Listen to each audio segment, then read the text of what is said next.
You're listening to CFRN, the Christian Financial Radio Network.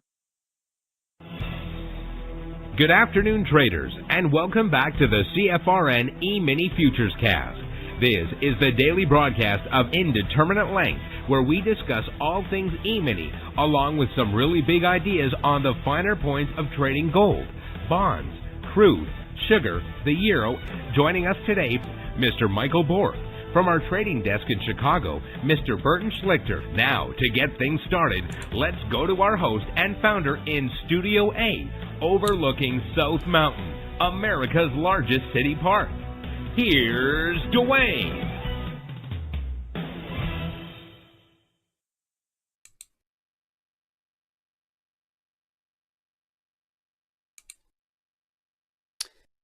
Good afternoon. Welcome back.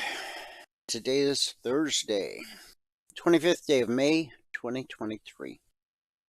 Sorry for the late start. A couple of technical difficulties, but we persevered and overcame, and now, by golly, here we are. Thanks so much for joining us.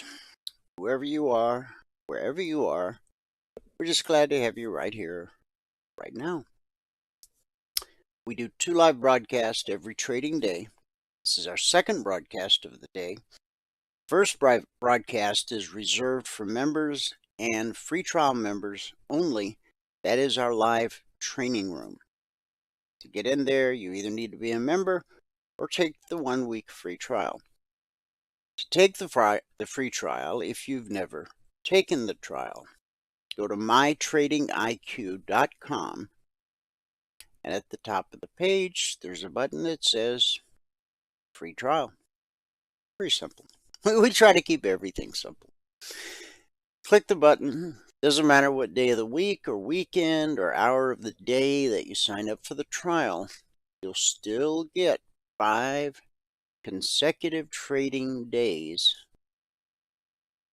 Now, that means 2 hours a day in the room, access to the platforms, the indicators, one-on-one mentoring, round-the-clock support, discussion group. The list goes on. Basically, you have access to everything a lifetime member has access to, except the meeting that happens tonight.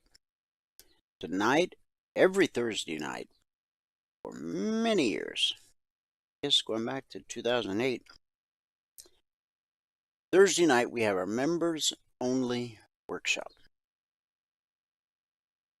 So, as a free trial member, you have access to everything we offer, except the workshop tonight. So, if you've been on the trial and you've decided that you want to become a passport holder, a lifetime member with no recurring fees, no upsells, no nonsense, ever, then you've probably already received an email, or you can just go here, eminifuturestrading.com.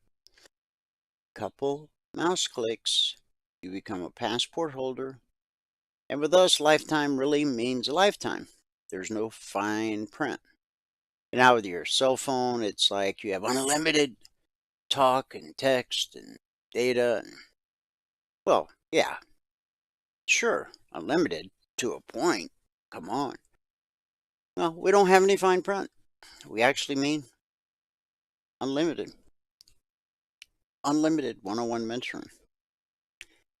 And the passport is your all-access pass to everything we do, everything we've ever done, and anything we do new in the future, you're in. You never have to spend another dime with us, ever. So, pretty simple. Now, once the morning broadcast is over, the live training room, take a 30-minute break, come back at 12 noon Eastern, except when there's technical difficulties. And the afternoon broadcast typically starts right at 12 noon Eastern. 2 ways to join that broadcast, this broadcast. The best way is if you go to mytradingiq.com and scroll down to where it says afternoon broadcast. You can just click that link, complete the 30-second registration form, and you're actually done. You don't have to do anything else.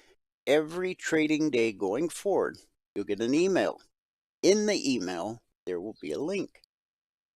At 12 noon Eastern, all you have to do is click the link in the email, and it automatically logs you into our platform. And there you have access to the question box, so you can ask questions and participate in the discussion. Now, there'll be days you're out of the office, away from the desktop, but you still want to join the afternoon broadcast live. And there'll be days that you're busy and you can't join the afternoon broadcast live. We have one solution for both situations. It's called our YouTube channel. And it's pretty easy to remember. YouTube.com. You already got that part. /CFRN. Easy to remember, right? YouTube.com/CFRN. Not only do we broadcast live, as we're doing right now on our YouTube channel, but we archive each and every daily broadcast. Currently, there's over 2,200 daily episodes archived for your educational and viewing pleasure. And for those who are new to the world of CFRN, it's a great way to get to know who we really are. Anybody can do and say anything today or have a lucky day. But what about 6 weeks ago or 6 months ago, a year ago, 2 years ago? You can scroll back as far as you can, pick days at random, and you don't have to listen to the entire broadcast, but make sure you fast forward to the part where I'm recapping the alerts and Michael's recapping the live training room, because that's important. And if you'll do that, okay, you'll quickly see a thread of connectivity, a thread of continuity woven through each and every daily broadcast. Whether we had a good day, a great day, an average day, or a not so pretty day, good, bad, or ugly, we are 100% transparent. We trade live in real time with real money in the live training room every day while you follow along and learn the strategy for yourself so that you can become independent. You don't want to spend the rest of your life depending upon someone else to tell you when to get in and when to get out of the market. If you truly want to build a trading business, you need to learn how to trade. And that's what we do. We teach you how to trade. That is a valuable life skill, because once you have it, nobody can ever take it away from you. Think about it. Nobody can ever take that away from you. So, to begin your journey, go to mytradingiq.com, click free trial, top of the page. But if you've already done that, now it's time to make a well-informed and intelligent decision if you want to be part of a very vibrant trading community filled with traders who are consistently reaching their goal on a daily basis. If you're ready, go here, eminifuturestrading.com, or respond to the email you received. You can call us at 949-42-EMINI, support@cfrn.net. And again, on that transparency, not only trading live, which we'll be doing at the top of the hour on the TradingView platform. We already did it 2 hours this morning.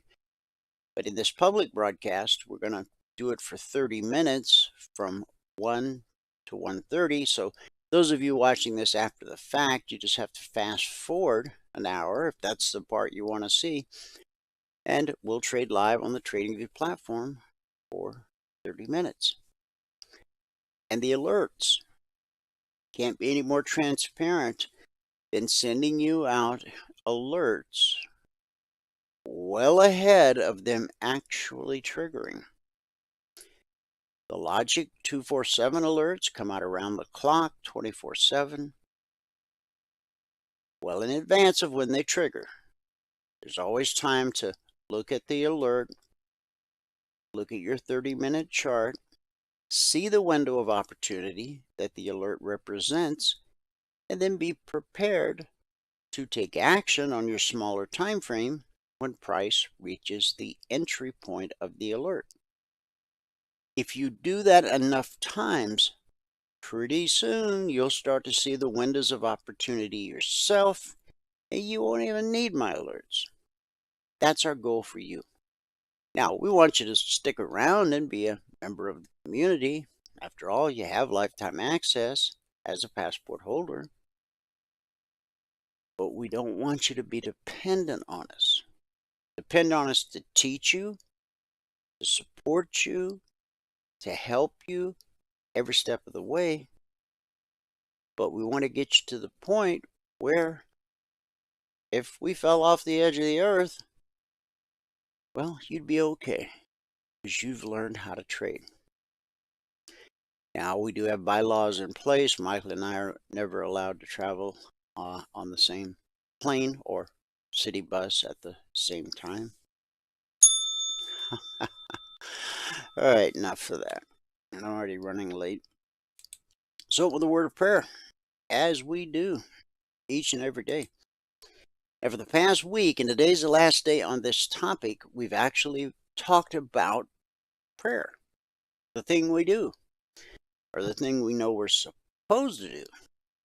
But yet many of us as believers feel like we don't do it enough, or we don't do it right, or maybe we're not getting the results that we expect. So if you've missed the last six daily episodes, you can go to youtube.com/CFRN and you can listen to the opening devotional of each of those days.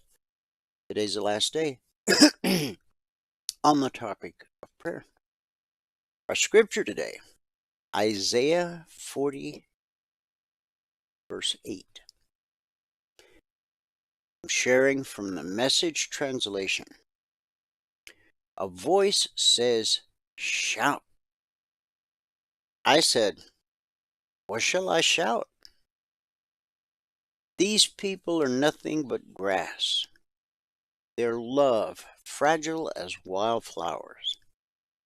The grass withers, the wildflowers fade. If God so much as puffs on them, aren't these people just so much grass? True, the grass withers and the wildflowers fade, but our God's word stands firm forever. Again, that is Isaiah chapter 40, verse 8. So, we said just about everything there is that you can say about prayer over the past week. So now a question. Does prayer even work? Some of you will know Timothy Keller. He is a very popular preacher, pastor, author, teacher.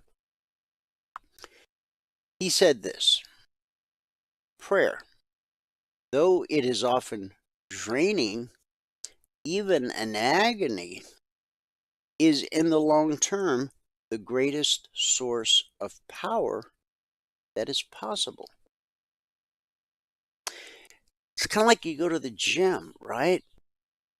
And you kind of, feel a little slumped over as you come in the door because you know you got some hard work ahead of you. Got to run on the treadmill, get that cardio. Got to do that strength training. Got to check your calendar to remember if it's a leg day or arm day or whatever day. So you go in and you work really hard, but then you come back out on top of the world, full of energy. It's like prayer. Now, I said all that. Timothy just said the first sentence. People often say, God didn't answer my prayer. Actually, God does indeed answer every prayer we pray. Sometimes he says yes, sometimes he says no, and other times he says wait. But when we don't get our prayers answered according to our desires, we assume that he didn't answer our prayer. There's even a very popular country and western song. One of God's greatest gifts is unanswered prayers.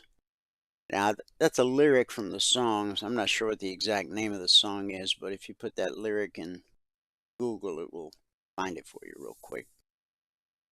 One of God's greatest gifts is unanswered prayers. Now, to us, it seems unanswered, but God is in fact answering it because he's saying no, or he's saying wait, or he knows what's best for us, and we have to trust that God knows what's best for us. That's what faith is all about believing and trusting. Now, this thought pattern about he didn't answer my prayer tends to be very selfish. And yet, if we're all honest, we've probably entertained this thought at some point in our lives. We asked God to do this good thing for us. When it didn't happen, we found ourselves left with a bruised heart because we trusted God. And that's just plain difficult to accept. Thanks, Gary. Gary's our music historian. That's a Garth Brooks song, and it's called simply Unanswered Prayers. Thanks, Gary. Now, we cannot allow our discouragement with our unfulfilled plans cause us to doubt the God who created the world. When we come to a place where we truly believe God has our best interests at heart, there's a peace that follows. Oftentimes, his no answer is to protect us from ourselves and the enemy. And sometimes, of course, we can be our own worst enemy. When we don't get the desire, when we don't get the answer we desire from God, instead of the first response being, "Why did you let this happen?" let's start asking, "How are you going to use this?" Let's change our why to how. Adjusting our view of God that shows him as mean and withholding to a God who wants the best for us will indeed change us from the inside out. So back to the original question. Does prayer even work? Well, if our definition of prayer is that we say a prayer and ask God to grant us something that we're asking for and he doesn't, then no, I guess prayer doesn't work. But if we see prayer as having an ongoing two-way conversation with God, where we grow in our intimacy with him, then yes, prayer does work. It all depends on our definition. As we close out this topic, may we be closer to God than before. Someone once said, when life is rough, pray. When life is great, pray. And let's remember that the objective of praying is not about sounding extra spiritual in a prayer meeting or acquiring every material possession we want. The objective is an intimate relationship with God. So, let's just keep praying on the pretty days, on the ugly days, on the glorious days, and on the melancholy days. Because He's always there, nearer to us than our own breath.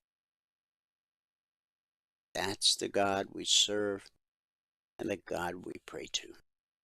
Join me right now in a word of prayer.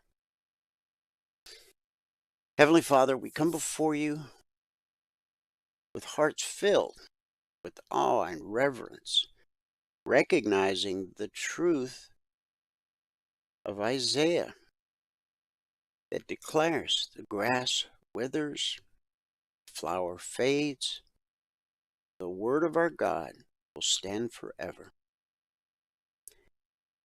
Lord, in a world that is constantly changing and shifting, we find comfort and stability in the eternal nature of your word.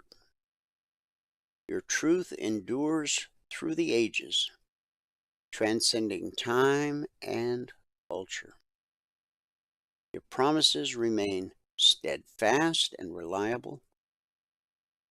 Thank you, God, for the gift of your word, which guides and directs our lives. Help us to treasure and cherish it, for it is the lamp to our feet and the light to our path. Grant us a hunger and thirst for your word, that we may diligently study and meditate upon its teachings. In a world filled with shifting opinions and moral relativism, anchor us in the unchanging truths found in your word. May we stand firm on the solid foundation of your word, even when societal norms and values oppose it. As we immerse ourselves in your word, we pray, God, that you would transform us from the inside out. Let your word penetrate deep into our hearts, renewing our minds and conforming us to the image of Christ. May it shape our thoughts, guide our decisions, and inspire our actions.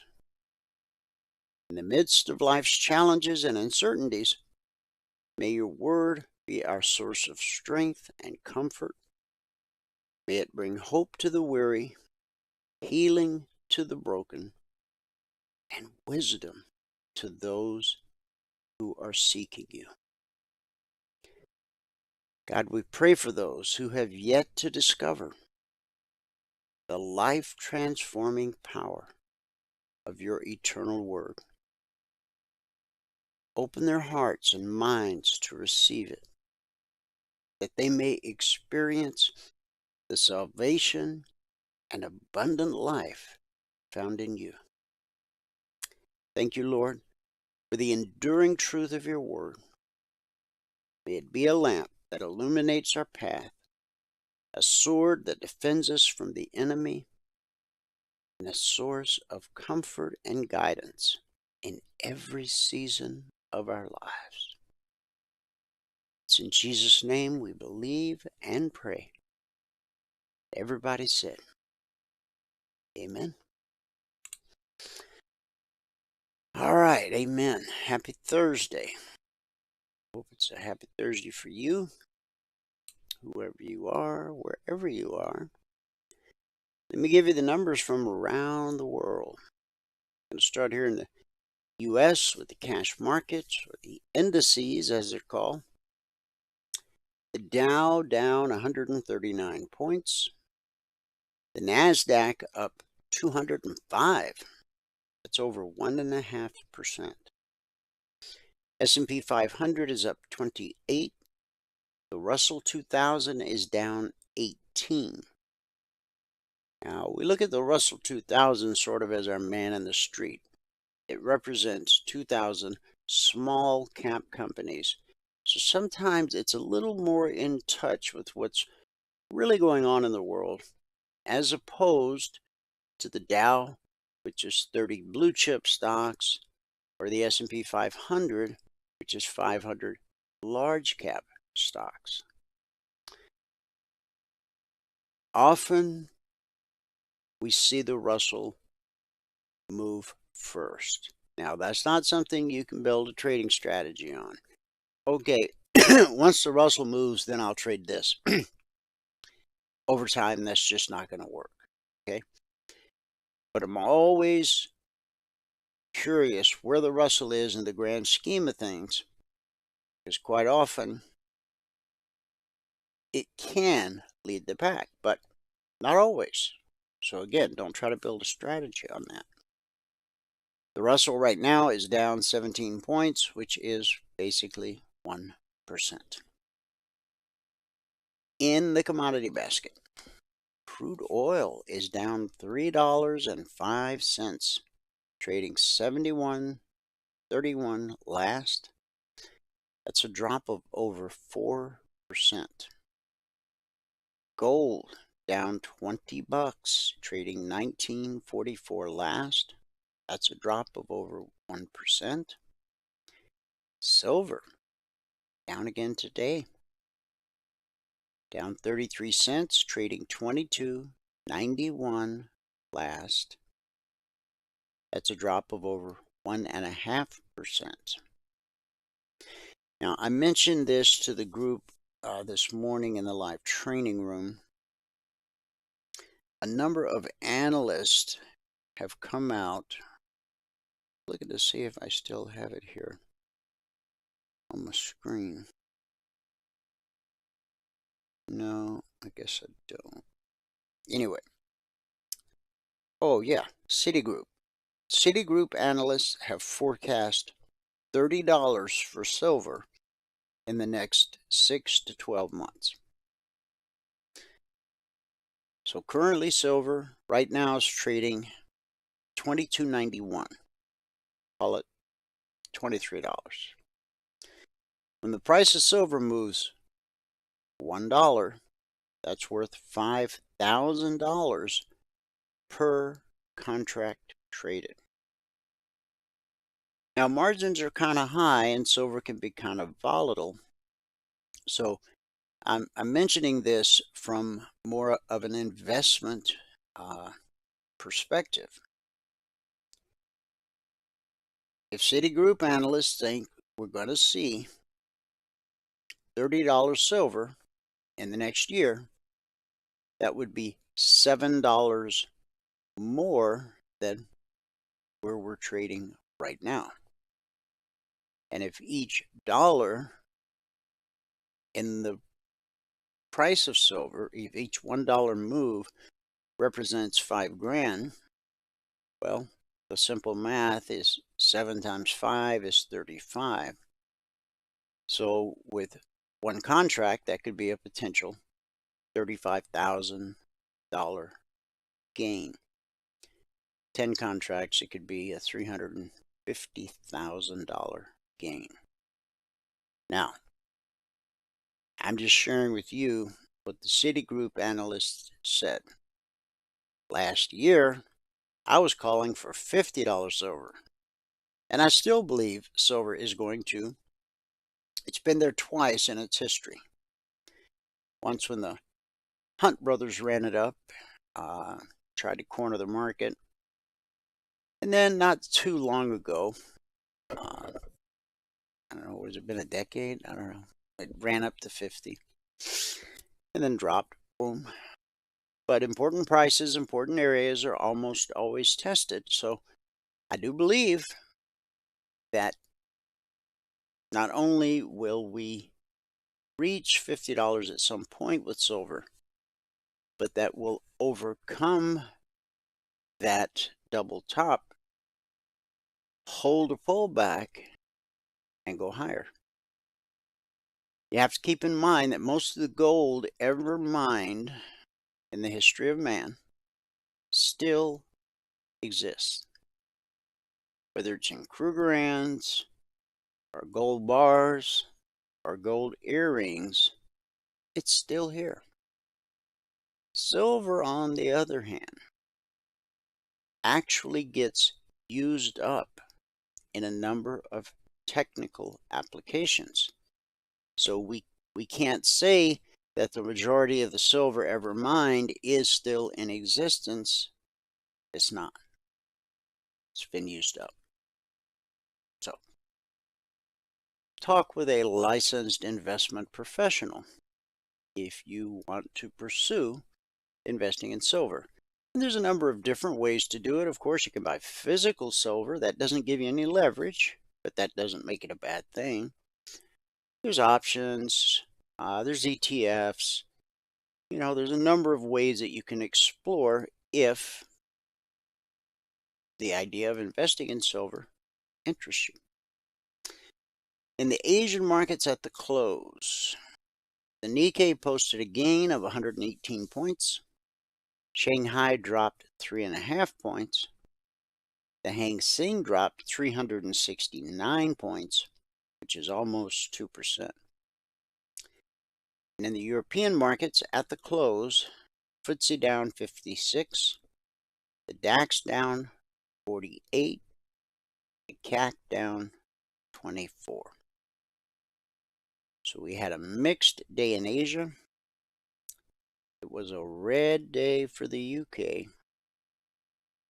And so far it's a mixed Radio Thursday here in the US of A, with two of the major indices, the Russell and the Dow, both in the red, while the NASDAQ and the S&P are both solidly in the green. As you know, we like to see all four of the major indices the same color. Doesn't matter if they're all four red or all four green, because as futures traders, we can be long, we can be short, we can be long again, all in the same hour, if that's what the chart in front of us tells us to do. But when we have divided markets like we do today, the Dow and the Russell in the red, S&P and the NQ in the green, well, it's sort of a drag on the market. It prevents some of the follow-through that we often see in the markets and that we need to find true high probability, low risk trade opportunities. So it is what it is, and we will trade what's in front of us. And just glancing at a headline here, gold hits 2-month low on debt talks progress, rate hike bets. And oil falls as Russia downplays additional OPEC cuts. That's a little confusing, but we'll just sharing that headline. I don't know that I agree with it. I certainly didn't write it. Okay, Logic 247, that's our 24/7 around-the-clock E-mini alert service. It's not just the E-minis. It includes crude and gold and silver, euro, and the bonds. We're in week 251 since we launched Logic 247. And over those 251 weeks, we've issued over 14,200 individual handcrafted alerts. Since the market opened Sunday night at 6 p.m. Eastern, this week we've issued 45 alerts, 8 never triggered, As of 7 a.m. this morning, we were still waiting on 2. Now this afternoon, Valerie will do another recap because I've put out some additional alerts this morning, and I may put more out this afternoon. So she'll update everything. So this is where we stood at 7 a.m. 45 issued, 8 never triggered, waiting on 2. Gave us 35 actionable alerts, of which 4 or 11% would have been stopped out based upon our risk profile that we teach all of our passport holders in their unlimited one-on-one mentoring sessions. Now, since we got a late start, Michael, of course, is here. He's going to give us a recap of the live training room, and then we'll trade for 30 minutes live on the TradingView platform. And after that, then we'll go to my charts and we'll look at the daily chart, and then we'll look at each one of the concierge trade alerts from last night. We'll walk through every market and I'll answer any questions you have. Michael, take it away. All right. Here we go. Coming over here. All right. It looks good. All right, here we go. Good afternoon, everyone. Today is Thursday, the 25th day of May, 2023.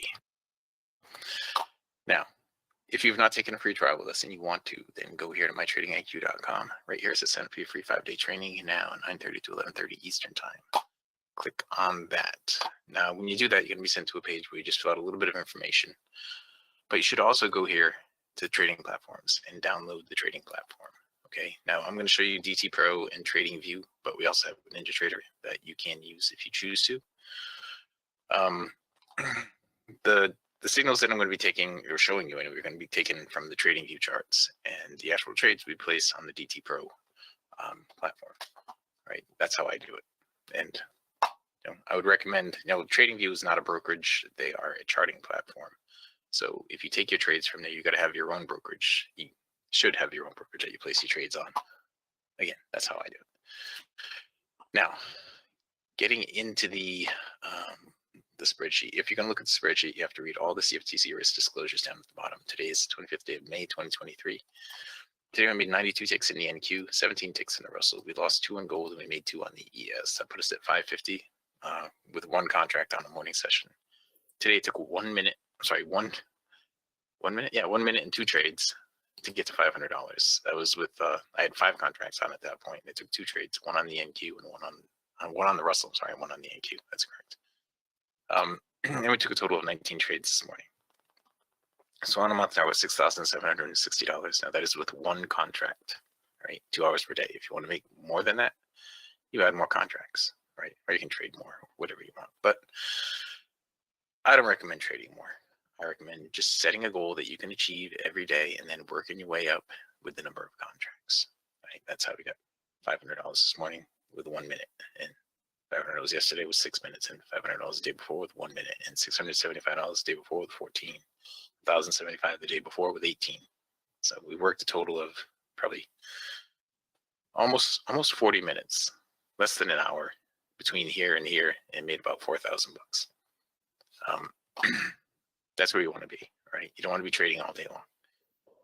So on the year, we've gotten our goal in 97 out of 100 days, and that puts us at $47,805. Again, that's 1 contract, 2 hours per day, averaging $478 per contract per 2-hour trading day. If you quit trading when you hit your goal for the day and you add 1 contract a month, right now you'd be at 5 contracts. And if you did everything just like I did in the room, and your goal was only to make $100 profit per contract, then you would have only had to work 29.63 hours so far this year, and you would have averaged $1,433 per hour. So that is $1,400 per hour for the 29.63 hours you would have had to work so far this year. Almost, well, we're getting up to the halfway point in the year. Last year, I think halfway through the year, we had a lot less time getting the goal. I think, at the end of the year last year, I don't remember. Let's go see what it says at the end of the year last year. How many hours did we work all year last year? It was 65.92 hours getting our goal. I think we're all the way into December though. before we hit the 40-hour point, or maybe November before we hit the 40-hour point. 319 minutes, 215 minutes. Yeah, it was 302 minutes in November and 299, so 600 minutes between the two, so 10 hours. So it must have been before then. That would put you down to 50. I don't know. Anyway, that was last year. This is this year. Let's get into the trades. All right, we'll start out with gold, and we'll blow it up and start out with the trades that we did there. Now, if anybody's got any questions along the way right here, we're going to do this. I'm going to be doing this until 1 p.m. All right, at 1 p.m., I'm going to start the live stream with TradingView. Speaking of that, I should probably open that up. I just disconnected myself. I'm going to start the live stream with TradingView.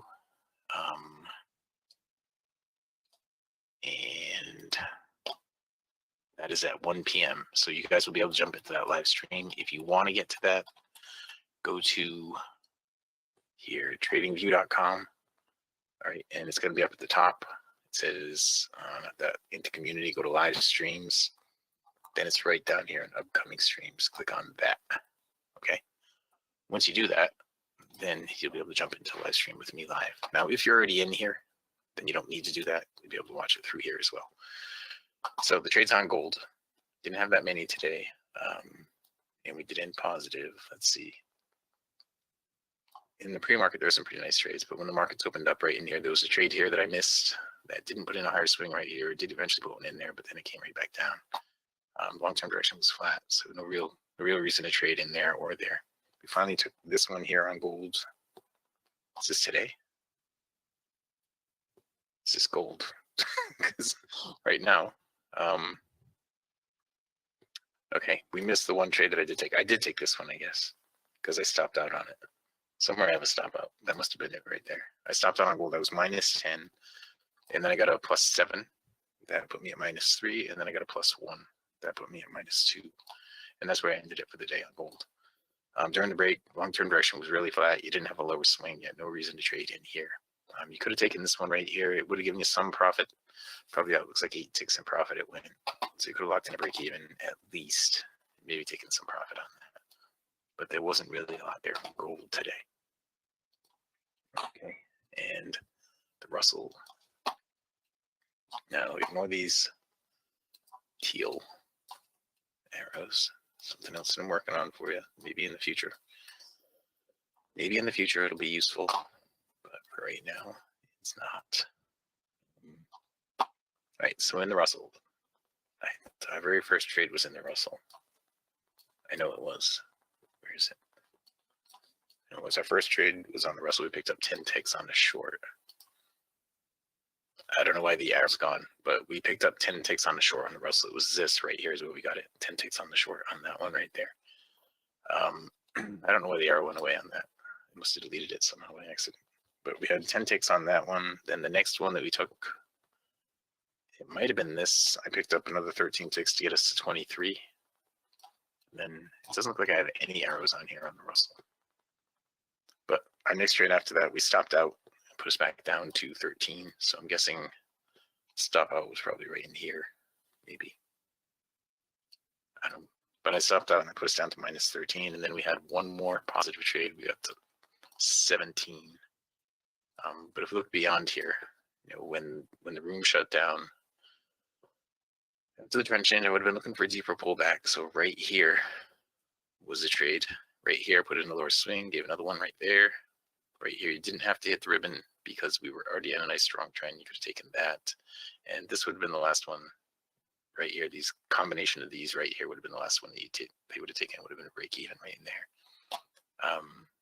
Actually, you could have taken this for a break even too. Change directions. You had a long there, a long there. You wouldn't have done this because you had to put in a higher swing, but you would have done that one looking for a higher swing. But you finally got over here. Then you had another one there, did not put in a higher swing. Another one here, just barely did. So I probably wouldn't have done that or that. All right. But there are some decent trades there during the break. Right here, the long-term direction is flat, so I wouldn't have done that for sure. Long-term direction right here again is flat, so I wouldn't have done that either. That was the Russell. Now the ES, we had just a few trades today. Not a lot going on there. The ES was really flat this morning at the beginning of the session. You can see right here, it got going. It's just wobbling around in here. Not really giving us anything. You see all the no trade zones in here.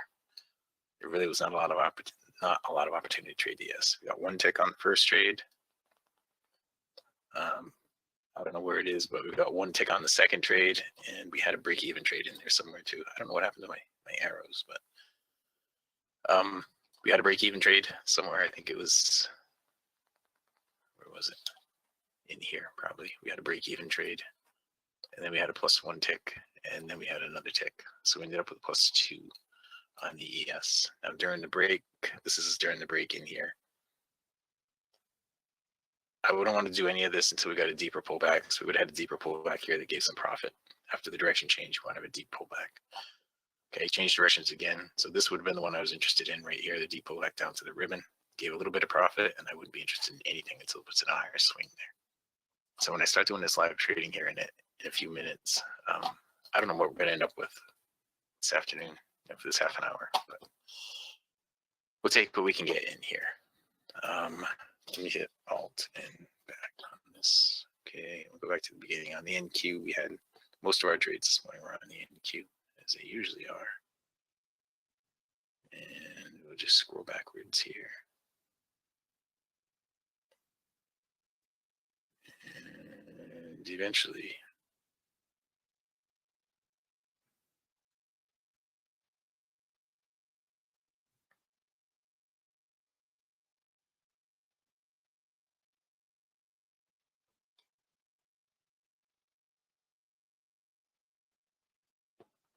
here we go.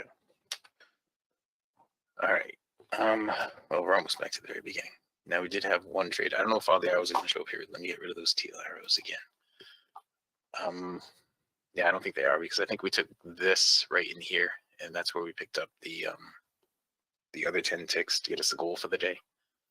But our first trade on the NQ was a +10. And then the next trade we took, I don't know where it was, but we had a +16. It was probably right in here. We had a +16 to get us to 26. And then might have been right through here, so where we stopped out with a -20. That put us back down to 6. Then, yeah, see, all the arrows are gone. I don't know what I did to get rid of all those arrows. But anyway, the next trade on the NQ, after the -20, we had a +12 to get us back to 18. Then we had a +8 somewhere. So this looks like it could be a place for a +12. This looks like a +8 kind of place. Now this one right here was a bounce off the ribbon. You didn't have to wait for that. I vaguely remember taking that trade. I don't know why the arrow's not on there anymore, but we took that one, and I think that put us back up to 26. And then the next trade we took, I don't know where it was. Next trade we took got us to 36. Okay, it could be any one of these. Got us up to 36. And then we had 2 30-tick trades. I think one of these was 30 ticks. That got us to, it was actually, that went from 26 to 30. I'm sorry, from 26 to 30. And then one of these was a 32-tick trade. Got us to 62. And then the one right after that was a 30-tick trade that got us to 92. Okay, I don't know exactly where all that was. Here's an arrow. So one of them was right there. Here's an arrow. One of them was right there. I think, yeah. Anyway, I'm sorry I ended up deleting all the arrows that I had, the actual trades that I had this morning somehow. But during the break, we were coming out of a direction change right here, right down to bearish. So we didn't have anything in here. I don't know why that is even showing an arrow right there. The long-term direction is clearly flat. I may need to make an adjustment on that. Just check that. See inputs. What are the inputs? The NQ is 0.35. 245. Let's see what that does. There it goes. That's a little better. Okay. Yes. No, we are doing it today. We're not doing it tomorrow. Yep. Everything's normal today. Yeah. And that's okay. And I don't know if you saw that note that I sent in the boardroom about on tomorrow, the 2 messages. I mean the 2 meetings for you too. Okay. All right, on the NQ here, guys, this was during the break on the NQ. We had a few more trades in here. I would have waited for the one to pull all the way back up and test the ribbon right here. I wouldn't have taken these. I would have taken this one. And both of those won. They were both profitable trades, but this is the one I would have taken. And then I would have stopped out down here probably. This would have been a break even, so I wouldn't have done these other two. So I would have gotten a break even on that. And then over here, again, I would have waited for it to pull all the way back down here and test the ribbon. I wouldn't have traded again until we got a higher swing, so I would wait until over here. Now this right here would have been a ribbon trade, not an arrow trade. It would have gone on this bar, not the next one, okay? So that would have been a nice profitable trade in there. Oh, wow, it's 102, I didn't even realize that. Okay, and that was it. There wasn't really much more. Sorry, I didn't realize it was 102. Let me hit refresh on this and jump into the, that's why you're asking that, Dwayne. That makes sense to me. All right, hang on. Let me start that process over there. Okay, it's taking me a second to start that process.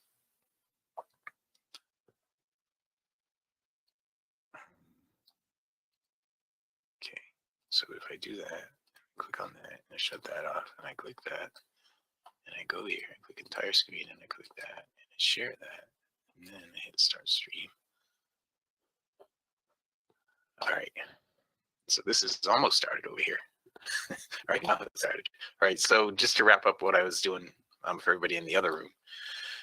Sorry I'm a bit late in the live stream, but to wrap up what I was doing in the other room. We finished the morning with plus 17 on the Russell, plus 92 on the NQ, minus 2 on gold, and plus 2 on ES. So we had a pretty good morning this morning. Lewis, first day is live at 9:30. You, Lewison, did not update to real time on your charts. That was 3 hours ago. Okay, yeah, you were in the total wrong place. You're in here now, right? Those comments were 3 hours ago. I don't know. Anyway, here we are. So this morning we ended up having a pretty good run a couple of times. And right now the Russell is the thing that's showing a shorting opportunity right now. Let me move this over so everybody in the live stream can see all the charts here. There, like that. You can see all the charts in there. So right here on the Russell is where it's sort of giving a trade right now. I wanted to pull back and hit the ribbon because it's a direction change. We're coming off a direction change right here. Okay.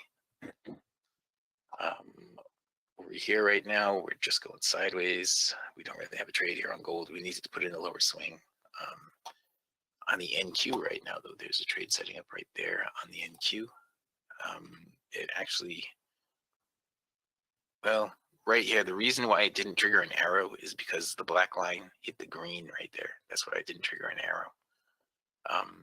If that black line were in the red, then we wouldn't have needed it to come out of the overbought. But when it did come out of the overbought, that black line had touched the green. That disqualifies short trades there.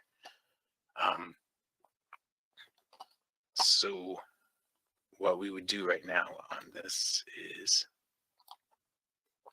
look for it to put in a lower swing right now. We want to see it drop down below this level right here and then give us some more opportunity. The Russell had the short in here, but I didn't get it. It was right in here, right? I do like to see it pull back a little bit deeper and hit the ribbon on the first pullback after a direction change. That's what I did over here. So right now, let me slow down. All right. Anybody that is in the live stream right now, the TradingView live stream, if you want to see any kind of a symbol other than the future symbols, you got to let me know. All right. The way that this works is I'll show you whatever you want using indicators. I'll explain anything you want if you ask questions. I'll take trades as they come along as long as they're valid trades. I won't force any trade on anything.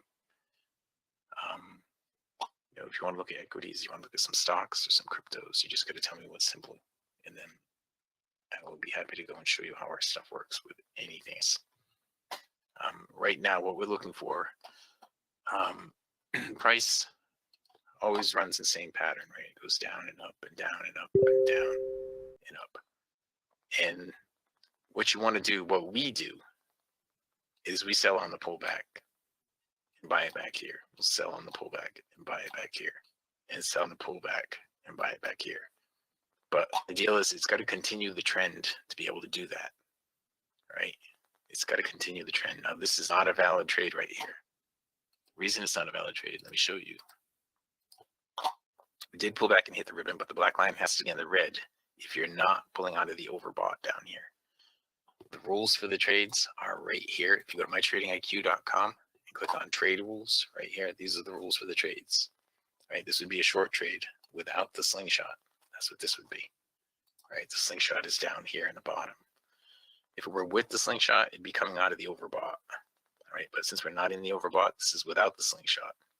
So the rule says this black line needs to be in the red. Okay, you need to have a lower swing. You don't really have that. And the black line needs to be in the red. This is not a valid trade right here. Okay, same things over here. It's not a valid trade there. It's not a valid trade here. And it's not a valid trade here. Look here, for all trades, entry rules for all trades, it must come after a higher or a lower swing pivot. And they must be in long-term trend direction. That's for all trades. So a long-term trend is bearish, long-term trend is bearish, long-term trend is bearish, long-term trend is bearish. That part's good. Not coming off a lower swing, not coming off a lower swing, not coming off a lower swing. That's bad for all of them. Okay, the ES did come off a lower swing just a little bit, but the ES is really choppy. It has been all day. It's been really choppy all day.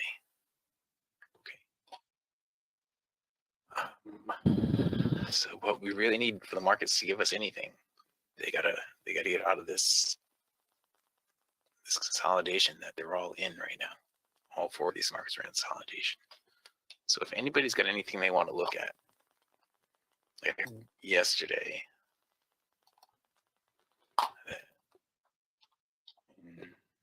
Nvidia was fun to watch. Now, because this is a $300 stock, we're going to look at it on 100 range. So every bar is $1. Okay. And we also have to change our no trading zone. It's not that far off right now, 0.35, but we'll change it down to 0.15 and see how that works out. It's a little better. It's probably still too much. No, that's pretty good. That's pretty good. Okay, so this is today with Nvidia. All the arrows here suggesting when and where to go short. What I'm interested in is yesterday. See, yesterday, right in here. It said to go long way down here yesterday. 300, and it ran all the way up to 380. Now let's get that off the chart so you can see as it was happening. Right in here, we had a direction change, we had a pullback, and we had the arrow to go long right here at $304 yesterday. And then, just a few minutes later, it was $386. Okay, and on the way down there, we had plenty of opportunities to take profit on the way down there as well. Just wanted to see how that worked out. This is the first time I looked at that since I heard about it yesterday, but I didn't look at it. But if you like to trade equities, then you can trade equities as well. Equities are stocks for those of you guys who don't know. If you want to trade stocks, you can use this to trade stocks. You can trade ETFs. You can trade cryptos. You can trade forex. That's what it looked at on Nvidia yesterday. Into today, actually, it's pulling back right now. About to give a long trade. You see the lead line down here in the slingshot is oversold. We've changed direction here to bullish. The long-term direction is bullish right here. So all we need is for it to come out of the oversold, and it's going to give us an arrow suggesting we should go long. Okay. But yes, what Dwayne was just saying is a $100 gap. It's incredible for any stock. It really is. And that gap's going to get filled eventually. All gaps get filled, but that gap is going to get filled eventually. So you want to be on the right side of that when it does start moving down to fill that gap up. If you look at this, we can look at this on a different kind of chart. Got it on a daily chart. It was suggesting long trades from all the way back here in February. Long. None of those were wrong. Every one of those was right. Or it was suggesting long trades. Right. And so you can apply this to however you want, and whatever scale you want to do it. I like to do this scalping where I'm in and out of the markets really quick, and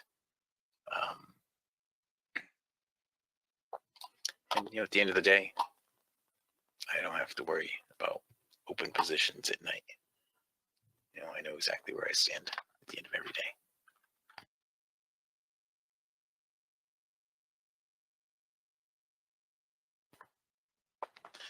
So,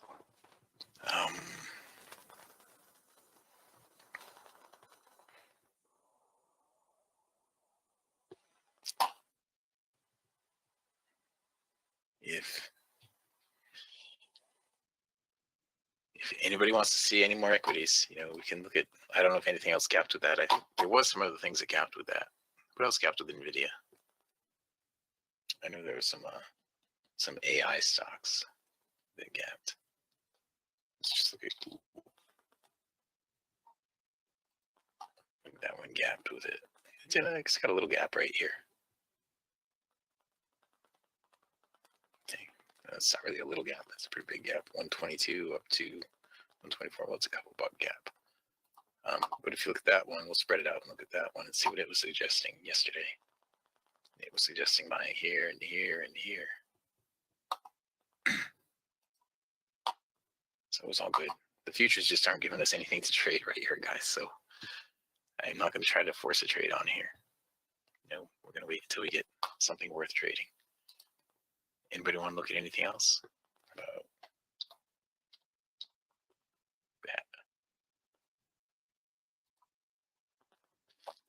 Oops. Oops, I don't mean to do that. Sorry. Let me go back. I really want to fill these out right now. Come on, go back.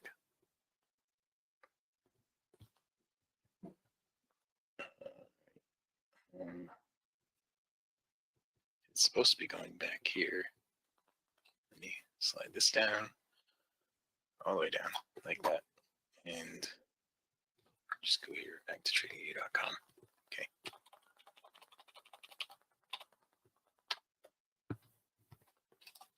Leave that back in here. Go to products. Yeah. This is taking an unusual long time to do this. Okay, go to products, go back to super charts. And that's not going to have the equity on it that it just had a minute ago. But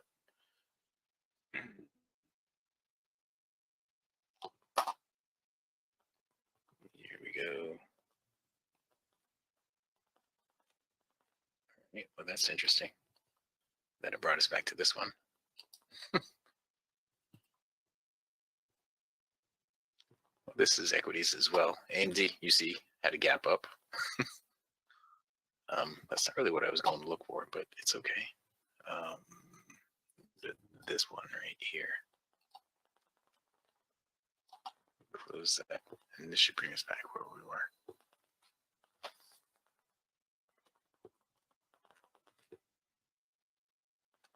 Okay, let's go candlesticks instead of the.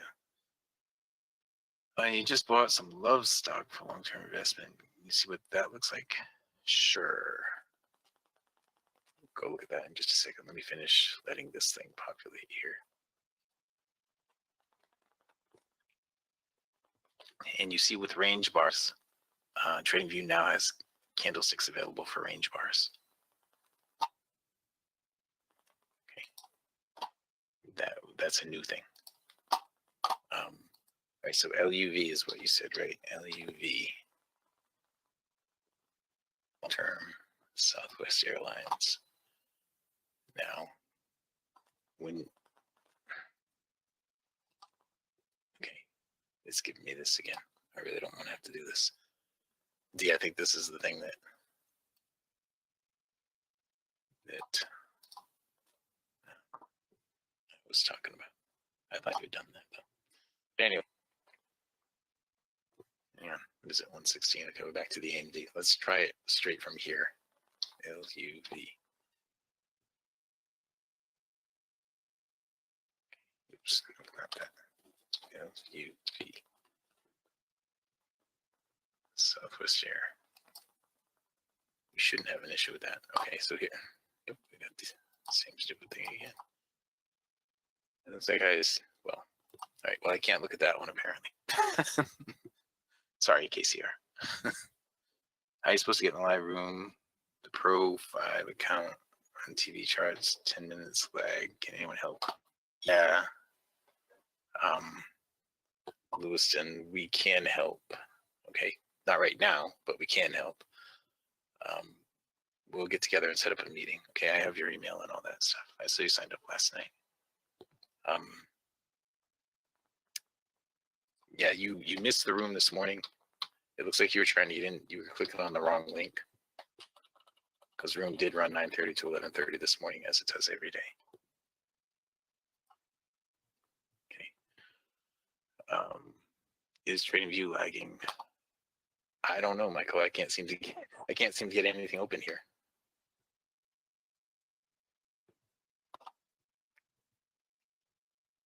I thought all these forms were filled out.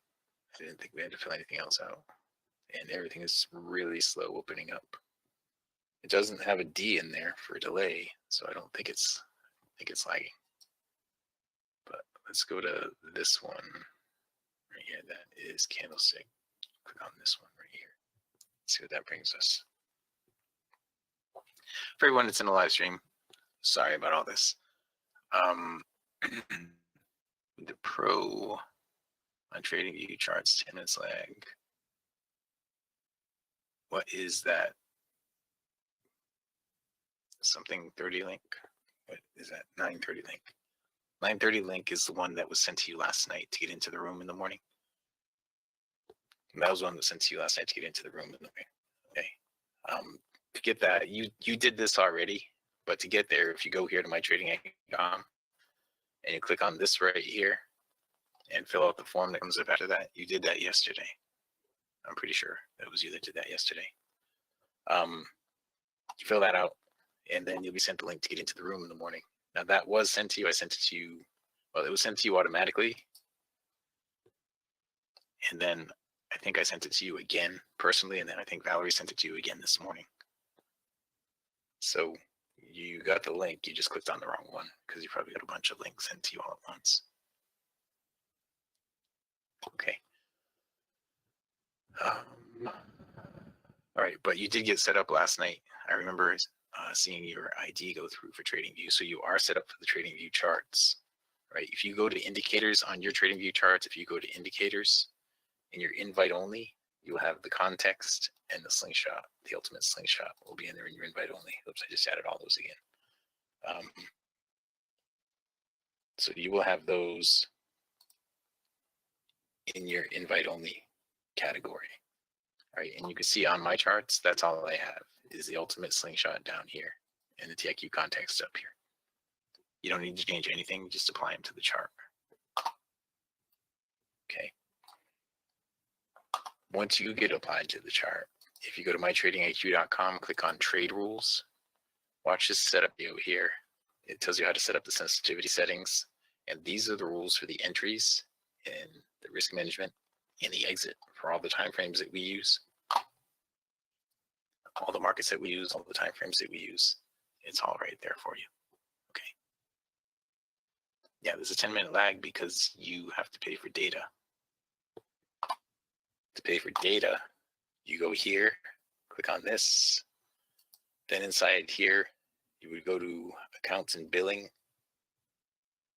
And inside account billing, you need the CME group. The CME group is $5 to get real-time data. $5 a month to get real-time data. Okay. The CME group is the only thing you need to have all these. Otherwise, you're going to have delayed data. If you sign up for the free trial, I think you might be able to get real-time data during the free trial. I'm not sure about that. You know, I know you can get into it and get stuff going without actually signing up for the free trial. But if you go in and sign up for the free trial, I'm pretty sure you can get real-time data, but I'm not positive. Okay. I know the data is, if you get data through TradingView, it's only $5 a month, which is dirt cheap to get live data, live real-time data for all these markets that I have right here. It's $5 a month. There are days, you know, back in the day, you know, I pay $500 for one market like the Russell 2000, way back. That company doesn't charge for data anymore either. They changed their business model after guys like me found other places to go where the data is a lot cheaper. Anyway, don't have any trades here yet, guys. You know, the closest thing we have right now is going to be on the Russell. If the Russell pulls back, we have the long-term direction is bullish. We want to get a pullback down into the ribbon right down in here. All right. Now, in my context, I had changed the ribbon around the other day. I'm going to put it back the way it was. So we're looking for a pullback down into the ribbon, or for this to get down into the oversold.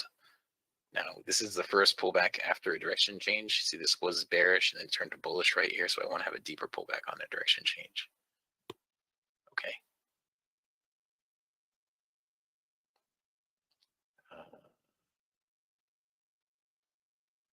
I don't know. Mine doesn't say it's lagging at all. And let me check my DT, Michael. Let's see. Here's my ES. My ES compared to the ES. I did. So my DT and my TradingView are fine.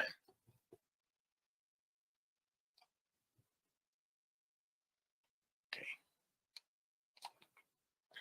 Yeah, Michael. Yeah, we just set yours up yesterday. You got to sign up for live data. You have to go through that process to pay the $5 a month. That's right. I totally forgot we did that on your desktop yesterday. Yeah, yours is going to be lagging until you pay the $5. Okay. Again, to do that, you click, go in here, go to accounts and billing. When you get into accounts and billing, I don't want to do this all over again, but when you get into accounts and billing, there's going to be a little button that says get more data.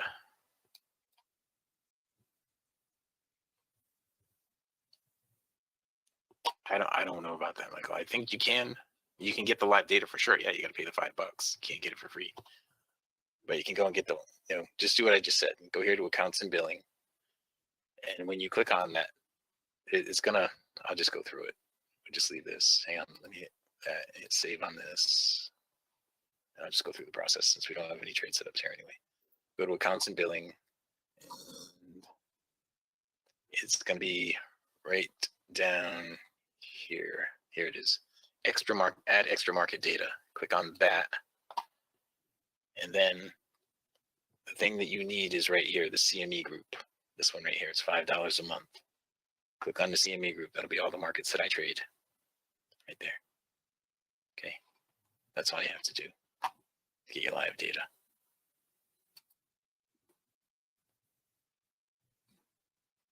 Okay. Oops, I went too far. There, let's come back to this one. Sorry about this, everybody that's in here on the live stream. It's not normally this clunky, but we don't have a chart. I mean, anything happening with the markets right now anyway. So looks like we just got a little run up right here on the Russell. And let's see what it looks like when the indicators come back on. Yes, we did get a little run up there. Now we need a pullback, and we need the same thing over here on these. Right? See how the ES is just all wavy in there. It's not really anything you want to trade. None of this is anything you really want to trade right now. And it's 125. So we've gone 25 minutes, and all I've done is show you how to do things, how to sign up for things. I'm sorry about that. But we did have a great, really good morning trading on Q. We had a couple really nice trades. We just scroll back. You can see in here, where the arrows were giving the short trades in through here. And a little bit more in through here.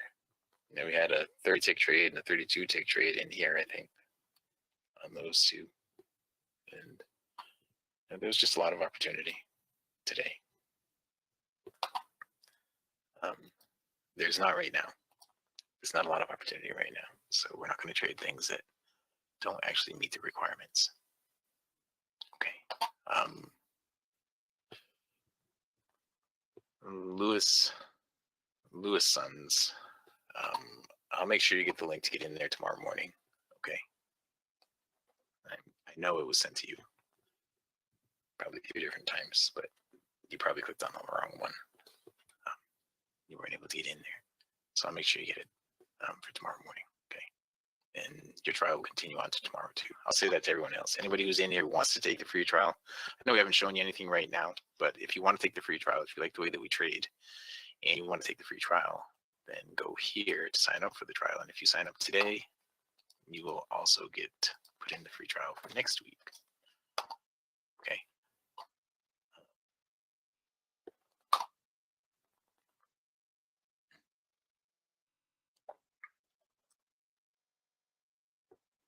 Yes, and what Dwayne just said, you guys can't hear this in the live stream, but Dwayne has just said, when you're on the trial, you have access to us through all the Telegram channels.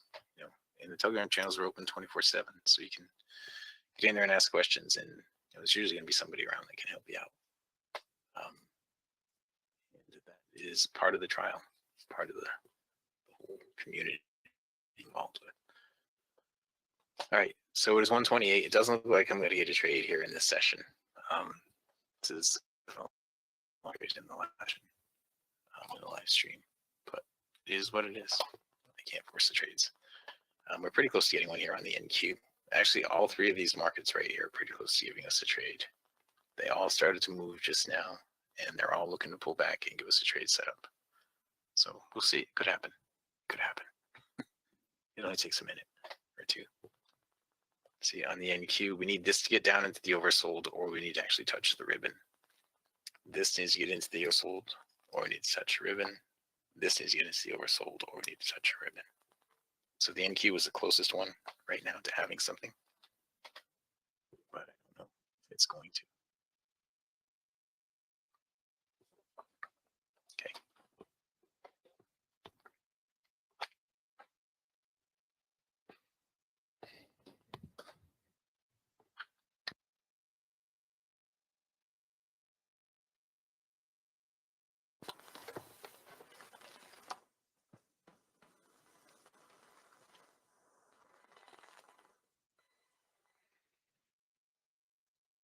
All right, so we are oversold here now on the Russell. Okay, so now when it comes out of the oversold, the long-term direction is bullish. This is a higher swing. We do have direction change without a very deep pullback, but we might get a chance to place one trade here now. 1 minute left. I don't know that it's going to happen, but it might. It might.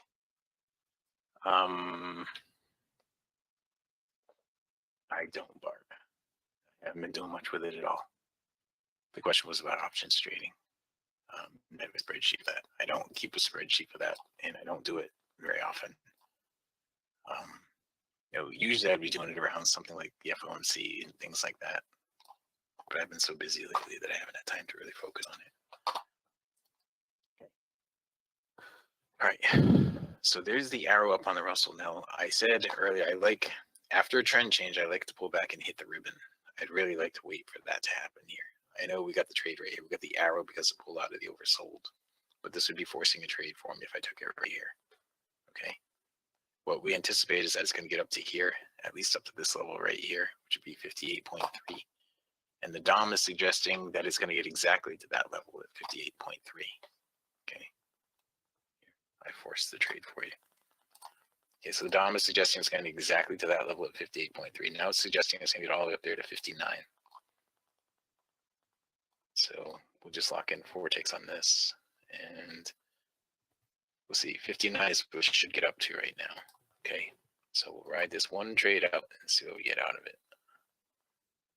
Now, I know that we didn't have a lot of time to go through all the reasons for everything here, but the reason this was a trade, the long-term direction is bullish. Price pulled back and got the lead line, the black one down here in the slingshot, into the oversold, and it popped out of the oversold, while the black line down here, was either in the silver or the green. Okay, that makes that a valid trade. Did I take that right off? I'll put that right off the screen. Sorry, I didn't mean to do that. So now I got 4 ticks locked in on this, and so I'm going to get 4 or I'm going to get 18. Okay, I'll just let this thing run, and it should get up here to 59. Right, so we should get the full 18 ticks. Now I can lock in 10 ticks right here. I probably should have. We just hit the swing high. Now that, if you look at the trade rules, let's look at that really quick. Okay, down here. Now we did the entry right, we did the risk management right, and now we're doing the exit. So the first thing you look for in the exit is you look left. Right, look left for the swing high or low, which is right here for the first area of support or resistance. We've already hit that. Then you look in the DOM for a potential number the price is searching for, and we did that also. See that number right there? And that number right there is also looking left. So we just hit the 18. So that was 18. It was $180 times 5. So that was whatever that is, $900, I think. That's what that just made in that one trade. So it's worth the wait. So you got up to the swing high, and then it just hit that 50. This level right here, the 58.2, was this part looking left for the exit, and then this level that I drew in there that we just got to, was this part. I need to read the DOM. Okay. Now, if you have not taken a free trial with us and you want to learn how to trade like that, that's what we do over and over and over again. Then just go here to mytradingiq.com, go to the homepage of mytradingiq.com, sign up for the trial right here. Okay, the spreadsheet, this is what we fill out at the session. Every day we fill the spreadsheet out, and this contains our results going back over 10 years. 10 years of daily results. You're not going to get that anywhere else, right? We have so many things that we do that you're not going to get anywhere else. You should take the trial. All right, so I've run over for 3 minutes. We were 3 minutes late getting into it anyway, so that's okay. Over here on the NQ, this is actually a valid trade here on the NQ also. It's not a trade here on the ES yet. This needs to come out of the oversold. This is going to give us a second trade here, I think, but there's the NQ trade. Here it is. The NQ trade. Now the NQ I have automatically bumping my stop to break even. I have an automated thing on. I have a target up here at plus 30 ticks on the NQ. It just took me out with 1. Now the ES, if we get an up close here, it's going to bump it out of the oversold, and that would give us the arrow like this one did. Okay. Now the deal with this is after 8 ticks in profit, because it's a 16 tick range, after 8 ticks in profit, it bumps the stop to break even, and there's the ES trade. This one didn't actually hit the ribbon, so you had to have the arrow on the ES trade. Okay, you had to have the arrow on the ES trade. So now all the stuff that I just said over here on the Russells, it applies here. You got to look left there, and then look at the DOM and find anything there. Same thing applies here to the ES. Look left up here at 64.75, right there, and look, the number right after it is the one I'd be going for, right there.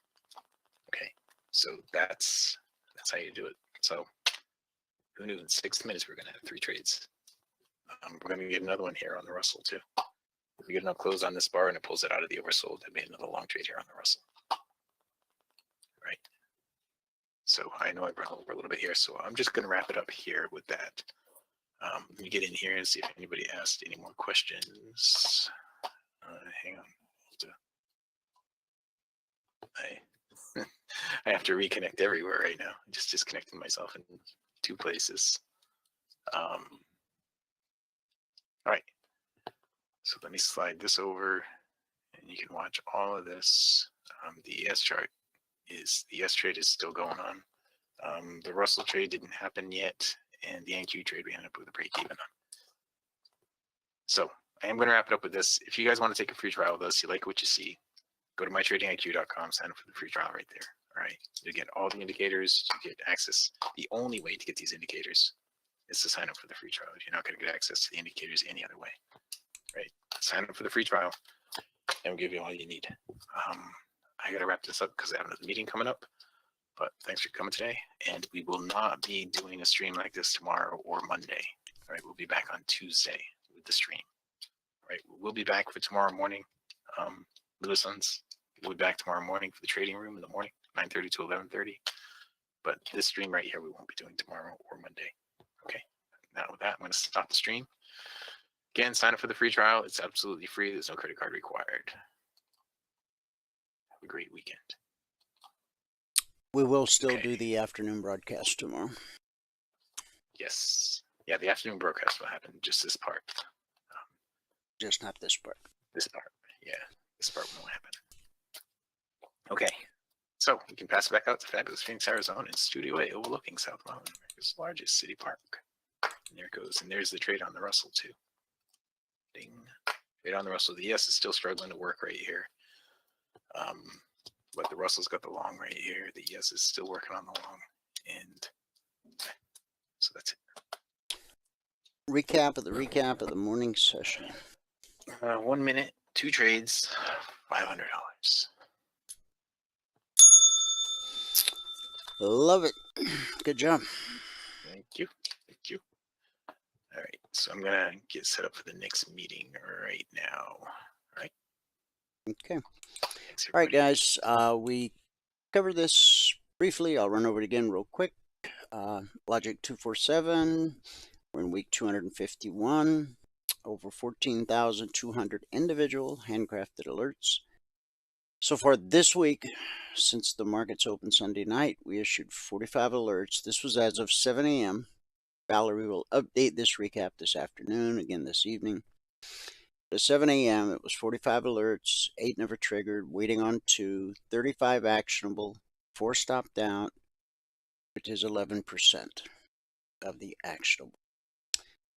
Over the last 251 weeks, we've averaged 20% or less of the alerts being stopped out.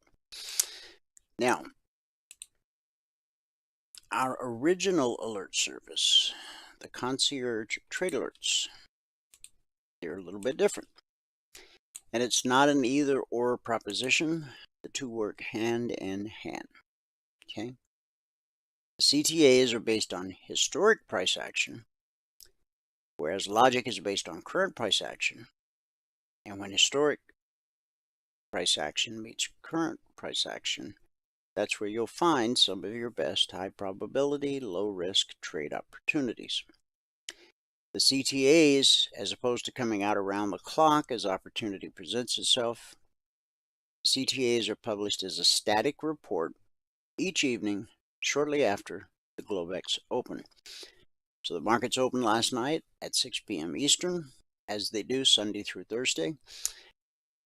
And I managed to get the report posted by 6:20. Cover all the same markets. We use the ES as an example. What do you do when this report is published? The first thing you do is you make note on your 30-minute chart where price is at this time. So during the first 30-minute candle, when we go to the charts, just remember that's when these targets were posted.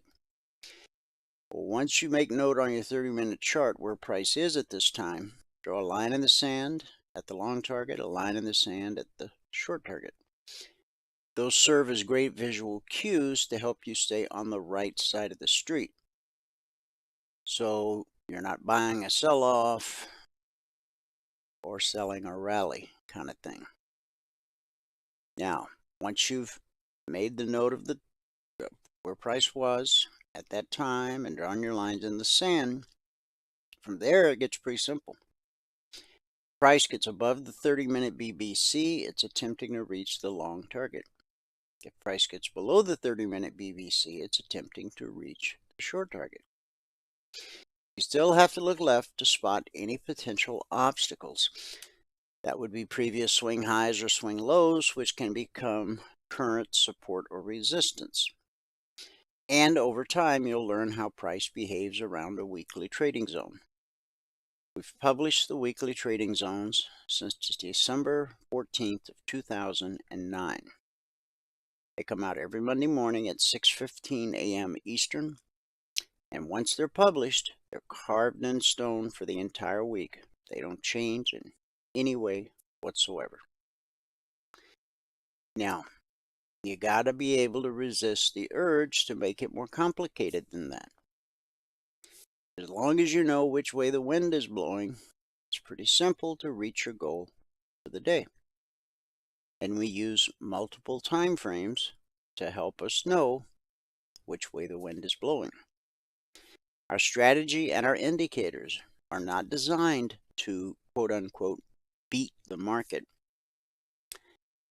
Our strategy and indicators are designed to help you understand what the market is trying to do, because the market is always right.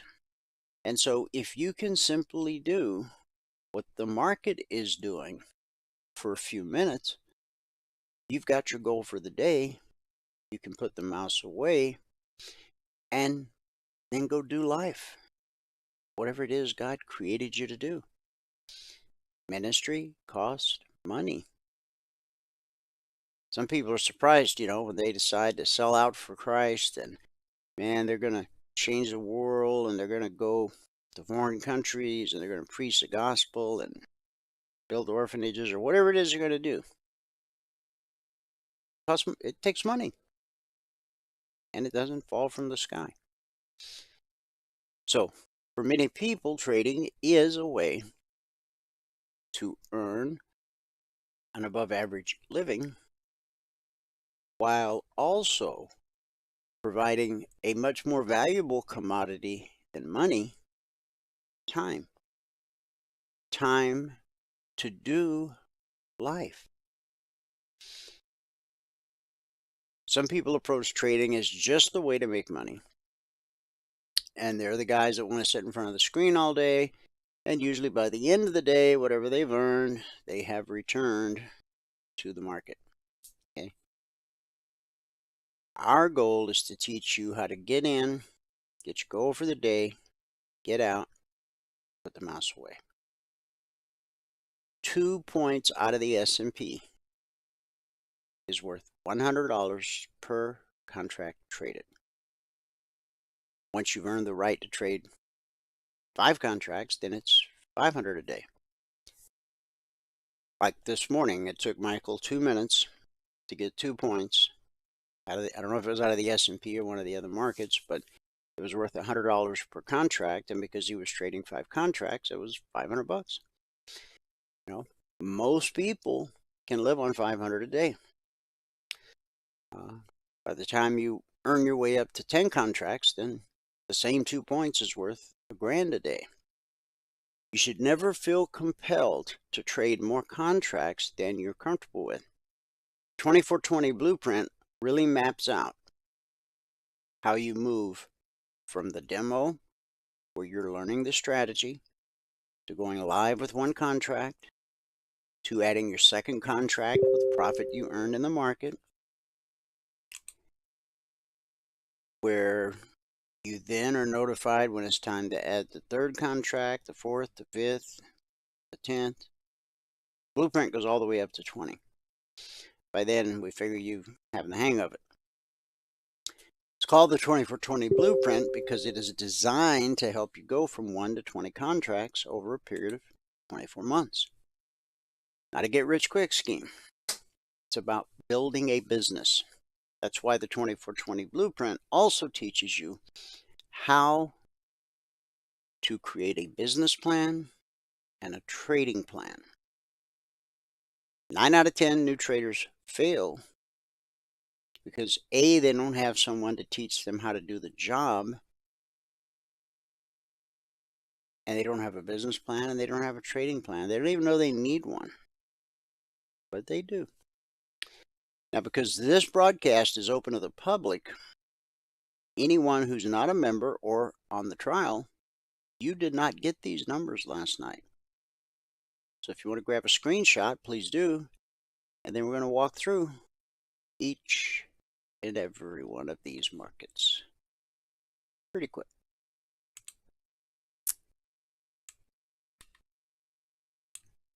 We will start where we always start, with the daily chart.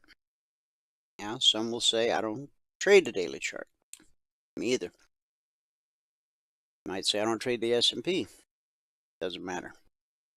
Whatever market you trade, whatever stock, whatever crypto, or whatever ETF, it doesn't matter. Whatever you trade, spend 2 minutes with the daily chart before you sit down and start looking for trade opportunities on your smaller time frame 30-minute chart. By looking at the daily chart, you get an idea of what's happening with the institutional traders. Institutional traders look at daily, weekly, and monthly charts the way retail traders look at 30-minute charts, 5-minute charts, tick charts, and range charts. The reason is because of their account size. Institutions have accounts in the hundreds of millions and billions of dollars, whereas the typical retail trader, their accounts in the thousands or tens of thousands of dollars. So it's the institutional traders that actually move price. So by looking at the daily chart, we're looking at what the institutions are looking at. We have bounced off this 24% fib. We've been in a downtrend over a year. The low was put in back here on October 13th. That was the low of the downtrend we've been in over a year. And then once we put in that low October 13th, we had a leg and a retracement and a leg. And we put in a high on February 2nd. It's now May 25th. That high has not been broken. In fact, we spent over a week just really in some tight sideways consolidation. And we popped out of it. And we got this dark cloud cover. And I said, oh, guys, even though we're above the BBC, I would suspect we're going to see lower prices. We archive every show so you can go back and, I talked about this for days and about this phase. So anyway, prices now pull back to the BBC. That's the green line. It stands for bull, bear, cross. When prices above it, we're bullish, looking for higher prices. When prices below the green line, we're bearish, looking for lower prices. Price gets back above the green line, higher prices. The red and blue indicator, it's called the CFMA1. I just call it blue and climbing, red and falling. One is bullish, the other bearish. Now, the pullback to the BBC holds more often than it doesn't. Yesterday, we spiked the daily BBC quite handily, all the way down to this area where, if you go back and go back to the May 10th episode, or the May 11th episode, or the May 12th episode, youtube.com/CFRN. We said, if price starts to drop, and we even talked about it on this day, okay, and this day, and this day. Price drops below the daily BBC, looking left, we would expect there to be support here. And lo and behold, there it is. We're not psychic, we don't have crystal balls. We just know how markets work.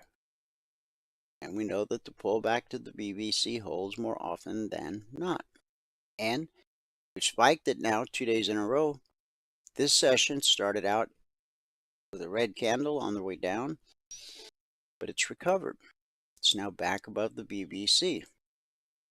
However, you've got the step line right overhead, which is potential resistance. You got blue and climbing overhead, which now that it's directly above price, can also be resistance, just like right here. You see how price climbed the back of blue and climbing until blue and climbing got directly above price. Then it became resistance because it was on its way to becoming red and falling. If price can trade through the step line and through blue and climbing, if it can get above that area, then you've got a real nice window of opportunity from about 41.95 up to 42.17. which should be smooth as glass. Okay? But this is really important. It has to overcome these obstacles. First, it would have to overcome the high of today, then the step line, then balloon climbing to hit that nice window of opportunity. Okay? Is it going to do that? I don't know. If it does, we'll be ready for it. Okay? Now, what if ultimately this pullback doesn't hold? I mean, so we spiked it, but it held. It's still touching. We spiked it again, but it's still hanging in there.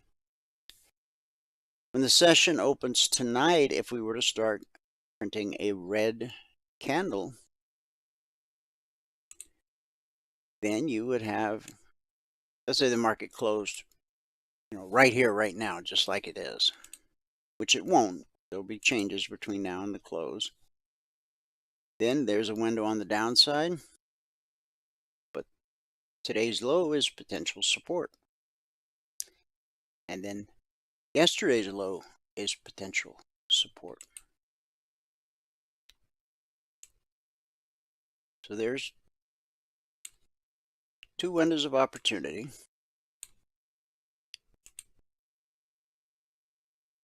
At that low to that low. And it doesn't look like a lot, but that's because it's on a daily chart. But this window here, that's roughly 41.50 down to 41.38. This window, 41.25 down to 41.10. I mean, that little area right there, if your goal is 2 points a day, there's a whole week's worth of work right there. But again, we don't trade off the daily chart. We look to it for guidance. We look to it to see what the deep pockets are doing. Because whatever it is they're doing, if we can just do the same thing long enough to get our goal for the day, we're done. And what happens after that? Just like this morning. The market started falling pretty quickly, pre-market, and I put a message in the discussion group, don't fret over what you left on the table. Because I know lots of people grabbed their 2 points on that initial move down, and then it just kept dropping and dropping, and so, and that's something that a new trader can fall prey to. There's many things out there that you can fall prey to, but fretting over what you left on the table, man, I only took 2 points and it dropped 7 points or 8 points or 10 points. So you got your goal for the day per your business plan, per your trading plan. Okay? You get tied in a knot every time you leave a couple pennies on the table or a couple dollars on the table, you won't survive the long haul. Okay? And this is about teaching you how to build a profitable trading business so that you do survive over the long haul. Okay? Remember, we're not teaching you how to trade a specific market, we're teaching you how to trade. Price flows the same across all markets and all time frames, whether it's futures or stocks or crypto or forex or ETFs. Price flows from support to resistance, back to support, back to resistance, back to support, back to resistance, back to support. Over and over, again and again. It's a never-ending cycle. So let's go to the 30-minute chart. Okay, here's where the market opened last night. Now, this was the final candle yesterday. The vertical line on the chart separates today, Thursday, from Wednesday. Back over here is Tuesday. Yesterday, price dropped to this week's lowest weekly trading zone. And my comments in the discussion group and even on the broadcast yesterday was that hitting the lowest weekly zone this early, or by midweek Wednesday, gives the market an opportunity to rally back up. We've already hit the lowest. Not that we've never closed below the lowest weekly zone. We have, but it's usually pretty rare. Sometimes crude or gold will see it, but for the most part, price will end the week above the lowest zone or below the highest zone. Okay. So we may not make it all the way back up to the highest weekly zone of the week between now and close of business tomorrow, but it does look like there's a good potential for us to close the week above the lowest weekly zone. Although we do have high impact news in the morning, and there's these ongoing debt talks.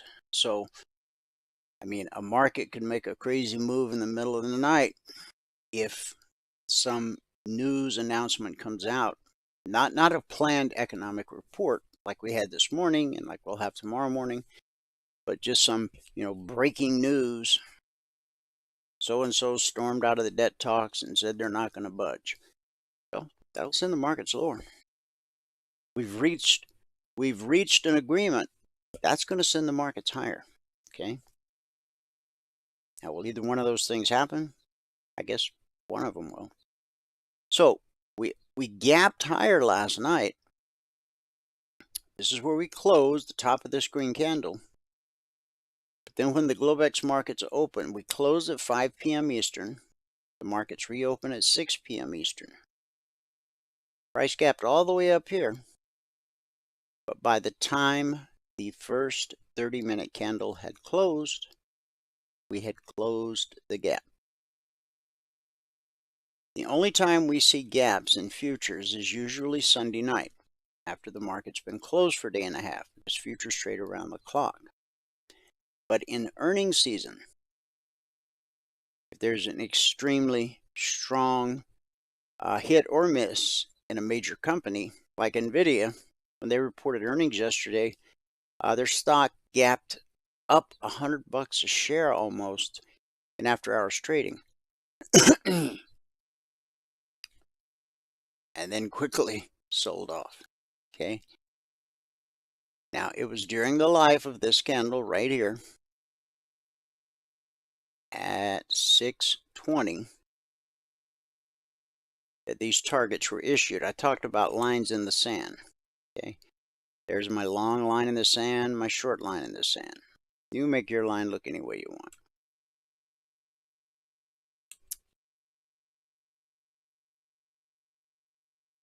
Price opened. We had blue and climbing in place. Okay. But with this sharp move down, the alert to come out to go long, well, you're printing red candles. Come down to blue and climbing and find support. Then the step line crosses blue and climbing. That tells us price is going to most likely pull back to the BBC. That's exactly what it did. And then we just consolidated along the BBC until an hour before the London Open, and we popped up.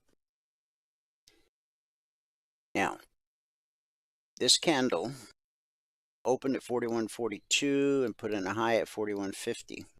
That's 8 points.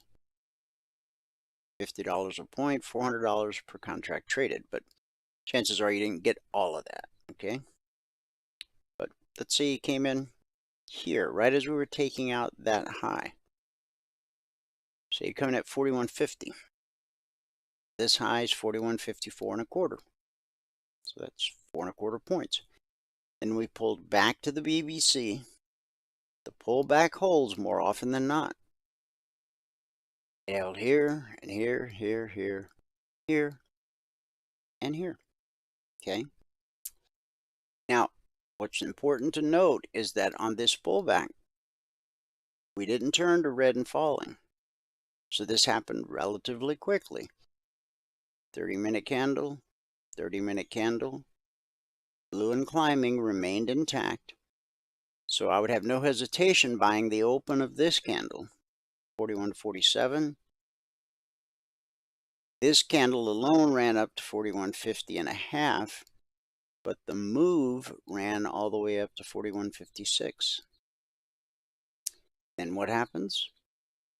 Pull back to the BBC. That's how price moves. Leg, retrace, leg, retrace, leg, retrace. And then when price can go no lower, because buyers see that as a bargain price, then we get above the BBC and we start printing legs in the other direction. Leg, retrace, leg, retrace, leg, retrace, leg. And there we hit the long target. Okay. There was never any reason to think about trading to the short target before we hit the long target. Okay. Now, we did get another pullback to the BBC. We spiked it pretty good, but each one of these candles is still touching the BBC. So that means the pullback is still holding until a candle is no longer touching. Okay. So we consolidated and we made another run at the long target. We never had any inclination to think about getting short. We would have needed to get below this low right here at 41.3150. In fact, I typed into the discussion group this morning during the live training room that a break below 41.30 would probably send us back to the lowest weekly zone. This low was 41.31.5. That's why I said 41.30.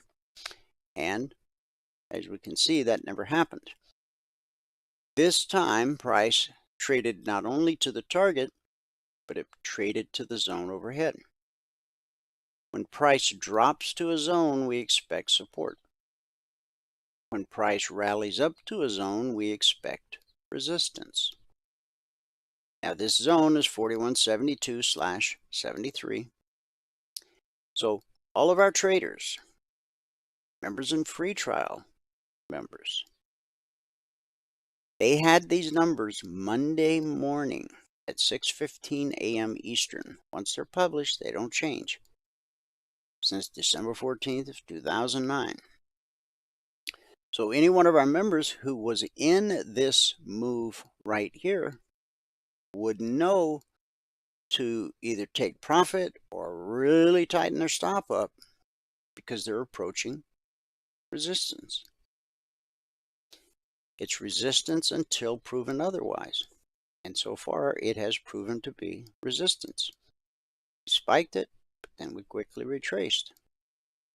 We would have to close above it and then open above it to say that we had overcome the resistance. Right now, let's say the next candle prints green and starts moving up.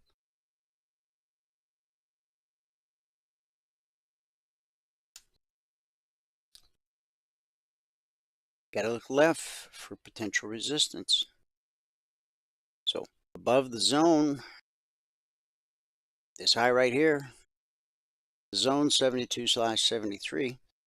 So you've got potential resistance at 75.5. Then you've got resistance at the high of this candle, 79.25. And then you're at the zone. So the best way to trade this would be 41.82 to 41.85. That's a nice clean 3 points. Okay. That's if price continues higher. Right now, it looks like it wants to pull back to the BBC. Price always reverts to the mean.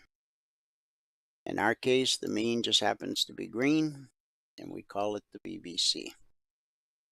Price will give you a leg and then come back to the mean.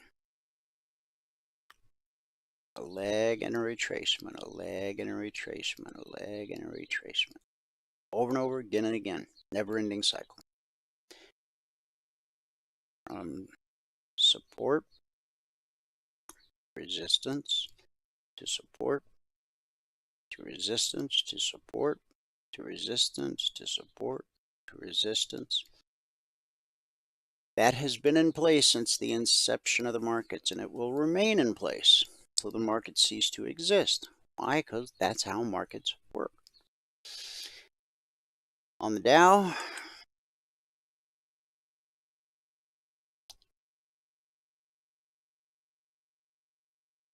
somehow I accidentally deleted my short target, but I've got it right here. 32775. So I'll take this.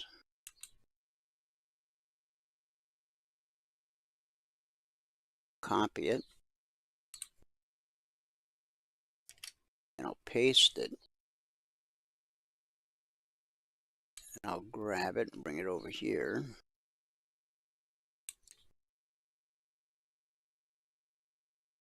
And again, I'm going to make it 32775.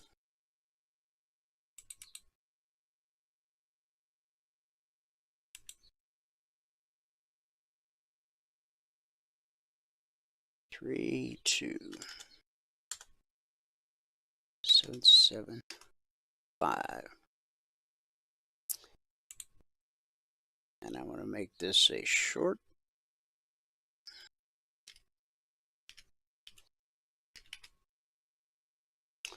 And last, I'm going to turn it to red.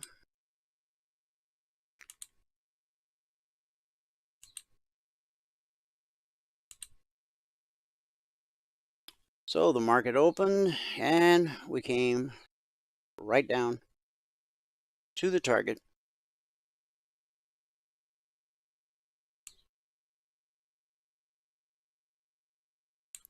And to the zone. We spiked the zone, but it was support all night. Spiked it again, spiked it again, spiked it again. Now we got well below it here. That is the lowest weekly trading zone this week for the Dow. 32,760/65. Now we just put in a nice swing high here. Chances are, because we're above the BBC, we anticipate higher prices. So as soon as red and falling, see how it's curling up? Next candle, it will probably turn into blue and climbing. At which point, price will most likely attempt to return to this high. And then you got to look left. This high from yesterday is potential resistance. This high from yesterday is potential resistance. And then this high from yesterday is potential resistance. Okay. Russell.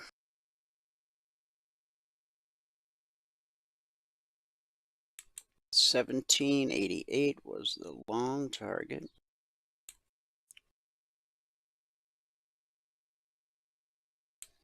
And $17.64 was the short target.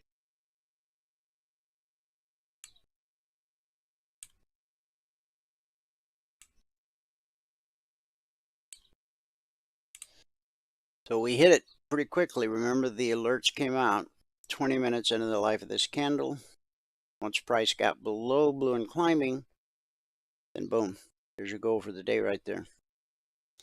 And then a bounce, and we hit the target again. And then we hit it again here, and here, and here.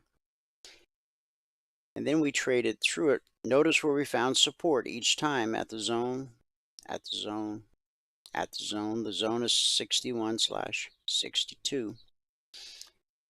Then we finally traded through the zone, and where do we find support?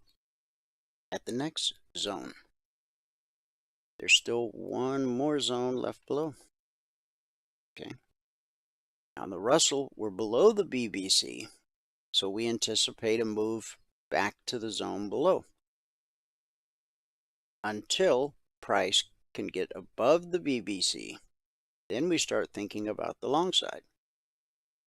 But since we had this bearish cross right here Tuesday afternoon, it's been all downhill. When the red line crosses below the green line, that's a bearish cross. When blue and climbing crosses above the green line, that's a bullish cross. Bullish cross, we anticipate higher prices. Bearish cross, we anticipate lower prices until price establishes itself above the BBC. Then you'll notice here, all these candles are touching the BBC. Yeah, that one, maybe you could argue, isn't. This doji here is a signal of indecision, so you don't want to do anything. So then you get a double top, and then when you take out this double top, and basically where we gapped open to last night, remember we gapped up and then quickly dropped, and look where the high is for the session, right at that same area. Once you understand how price flows and how markets work, it's like a jigsaw puzzle, and it's just a matter of the pieces coming together. I mean, when you buy a jigsaw puzzle and you look at that pretty picture on the cover, you're like, oh, that's so pretty. And then you dump all the pieces out on the table. Not so pretty, huh? But slowly but surely, as you find one piece that fits another piece, and another piece fits another piece, pretty soon you've got an exact replica of what's on the cover of the box. Except for that one piece that you lost, kicked under the table, or somebody at the factory forgot to put in the box. You get the idea. So we're below the BBC, but we're printing a green candle. So that's a conflict. We don't want anything to do with that. Below the BBC, we expect lower prices. So we'll trade a red candle, executing on our smaller time frame. 7-tick range, I use a 10-tick range. Okay. So this candle would have to get below the step line. And in doing so, there would not be enough room to the zone for a trade that I'd be interested in. Now, if we go sideways a little bit and the step line rises, then a window of opportunity in here might develop, and it might not. And if it doesn't, that's okay, because I have all these other markets. Plus over 8,000 individual stocks, a gazillion cryptos, there's ET, you know, there's always opportunity somewhere. Don't try to force an opportunity just because you should go, well, I just like trading the Russell. Okay. Well, just don't trade this because there's multiple reasons not to. But over time, as you learn how price flows and how markets work, etc., then you'll look at this and go, nah, I'm going to go look for a better opportunity. Because we trade everything exactly the same. Here's the NQ. Now remember at the top of the broadcast, when we went over the numbers from around the world, I talked about the fact that we had two of the major indices going south, two of the major indices going north. And that's what we call a mixed market. And we prefer days when all four of the major indices, S&P, Dow, Russell, and Q, we like to see them all the same color. That's when you have really good follow-through. Okay, but there'll be days like today where you don't have that. Doesn't mean you can't trade. Just means you may not have the same degree of follow-through as you do on a day when they're all in agreement. But this was the gap higher right up to the zone last night. Remember, when price rises to a zone, we expect resistance. So it sent us lower. And we went sideways.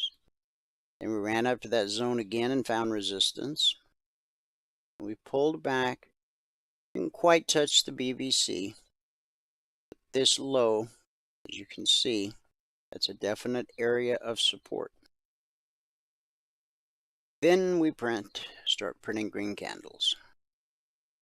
So resistance at the zone, resistance at the zone, resistance at the zone. We finally get through the zone. Once we get through the zone and take out that high from the open last night, right there, this candle opened at 13,884 and ran to 13,915. It's about $600 per contract traded. You've earned the right to trade 5 contracts. That's $3 grand. Okay. Remember, you start out in demo until you put together 10 consecutive days in a row in your demo account before you even think about trading real money, unless you just want to blow up another account. And that's kind of the whole point, is that you don't do that. Okay. So once you've put together those 10 consecutive days in a row in Sim, the blueprint will give you the green light to go live with 1 contract. That is funded with your startup capital. Now that you're trading real money, your goal is to increase your account balance by $2 grand. Once you accomplish that, the blueprint will give you the green light to add the second contract.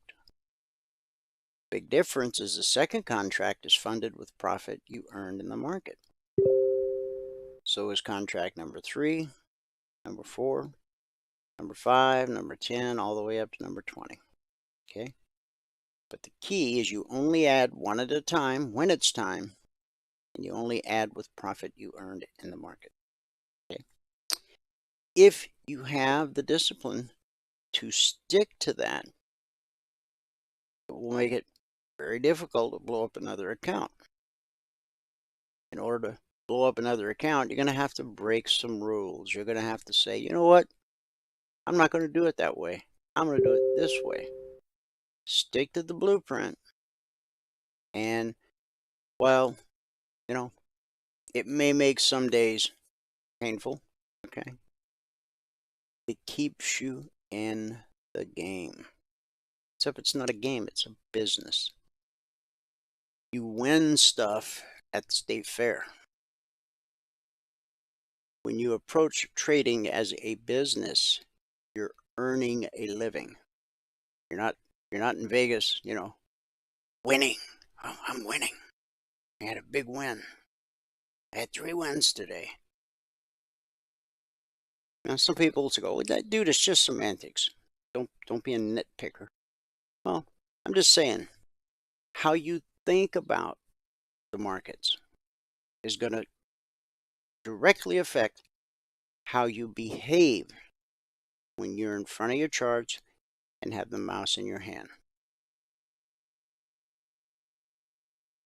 Thoughts become words, words become actions. Whatever you think say, and do today creates your tomorrow. So if today is not what you would like it to be, then I dare say you should look back at yesterday and the day before to see what you were thinking, saying, and doing that led you to the point where you are today. We get through the zone, we run to the target. We run through the target. We pull back to the BBC. That's a deep pullback, 30 minutes, man. People probably thought the world was coming to an end. It's at 9:30 opening candle. Okay.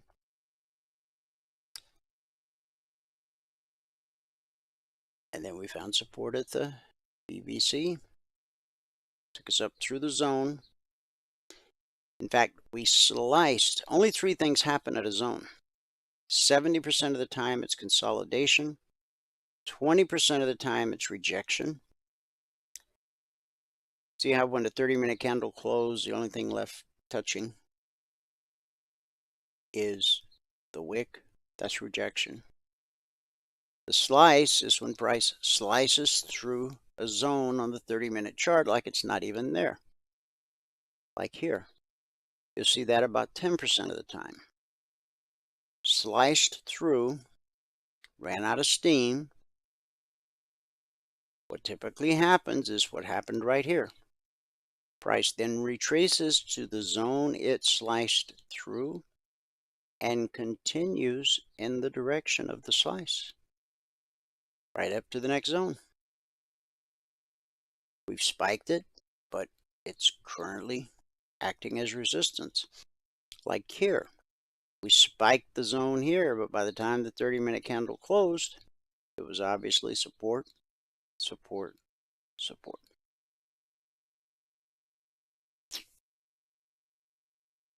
Crude oil.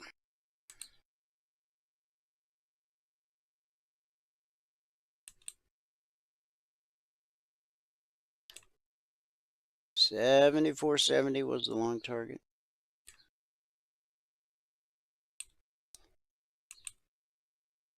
And I just moved that by accident. 73.55 was the short target. So let's go ahead and tighten this up.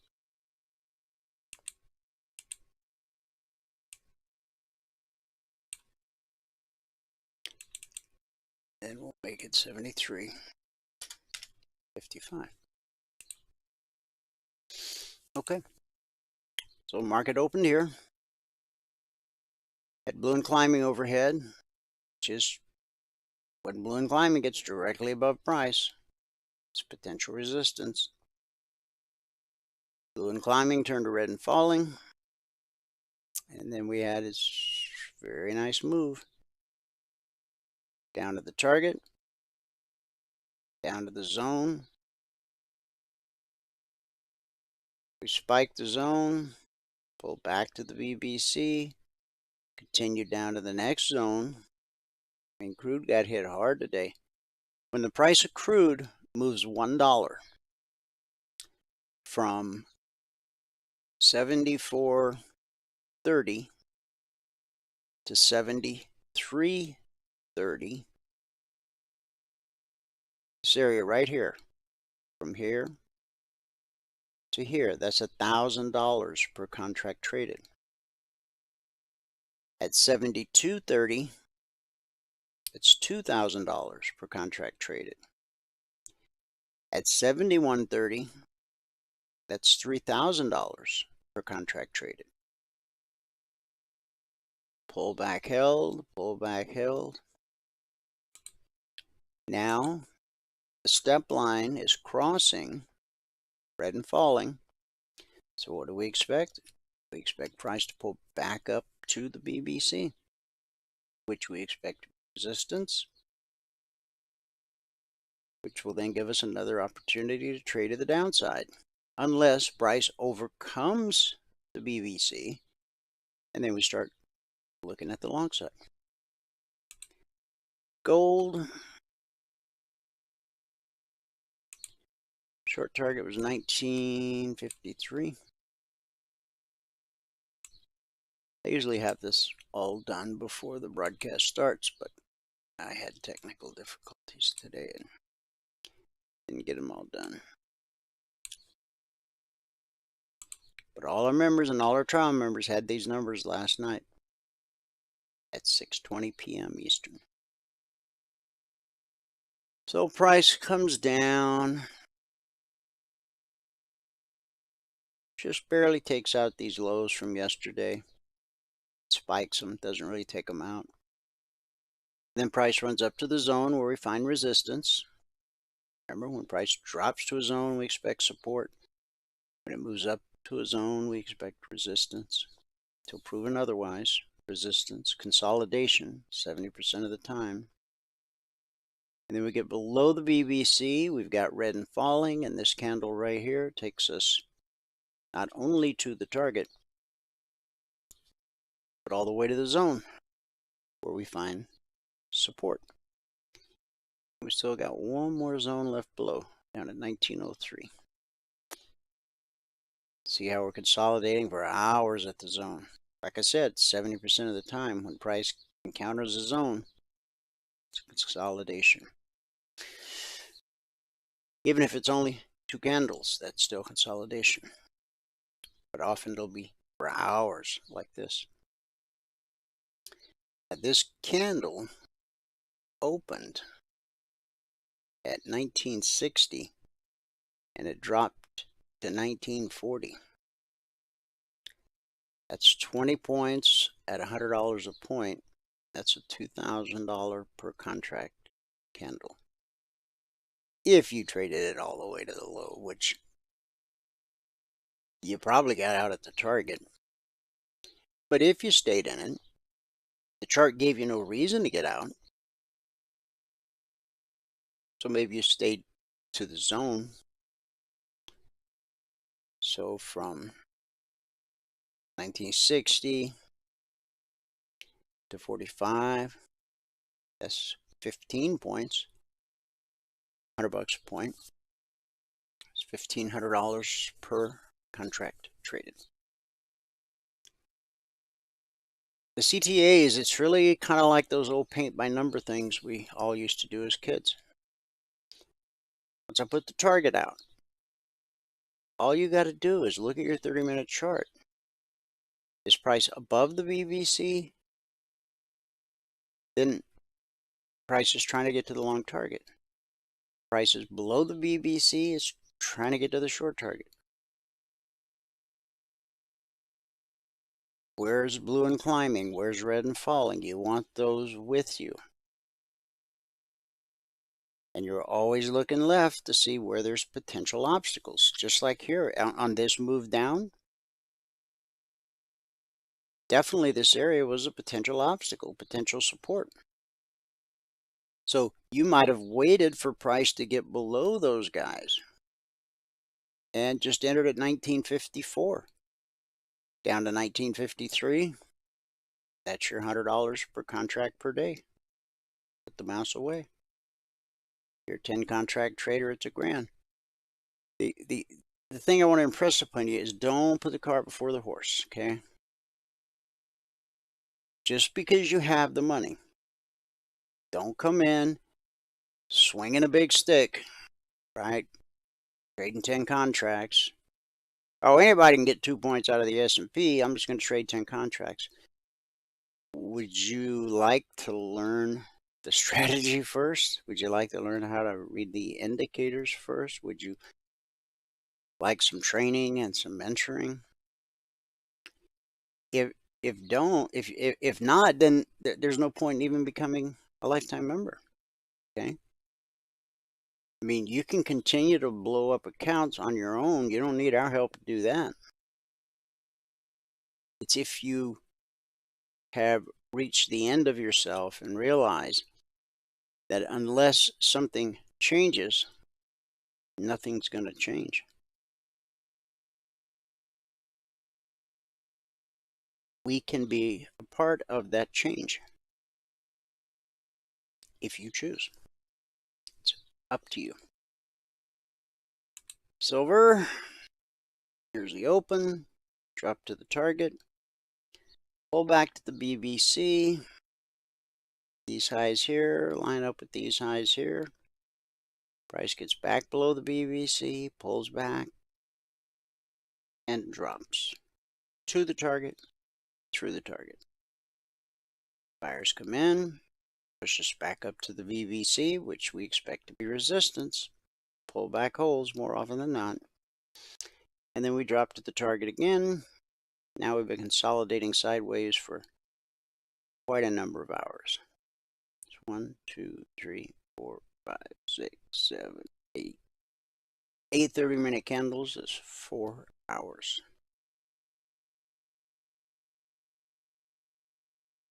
With silver, it only takes 2 pennies to reach your goal for the day. Let's say you got short at 23.10. Well, down to the target, 23.05. That's a nickel. That's 5 pennies. If 2 pennies is $100, 5 pennies is $250.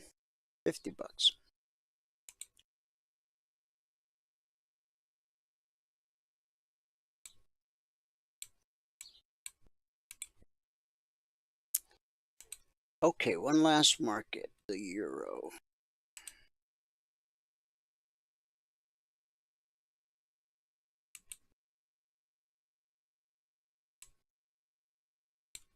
We can see we hit the short target.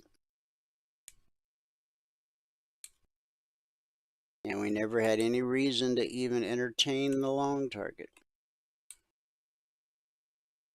because price stayed below the BBC the entire session. This is where we opened. Now we came to the zone, we consolidated, reached up, touched the BBC, and then boom, down to the target, which bounced us back up to the BBC, which sent us back down to the target. Resistance will send the market looking for support. Support will send the market looking for resistance, which will send the market looking for support,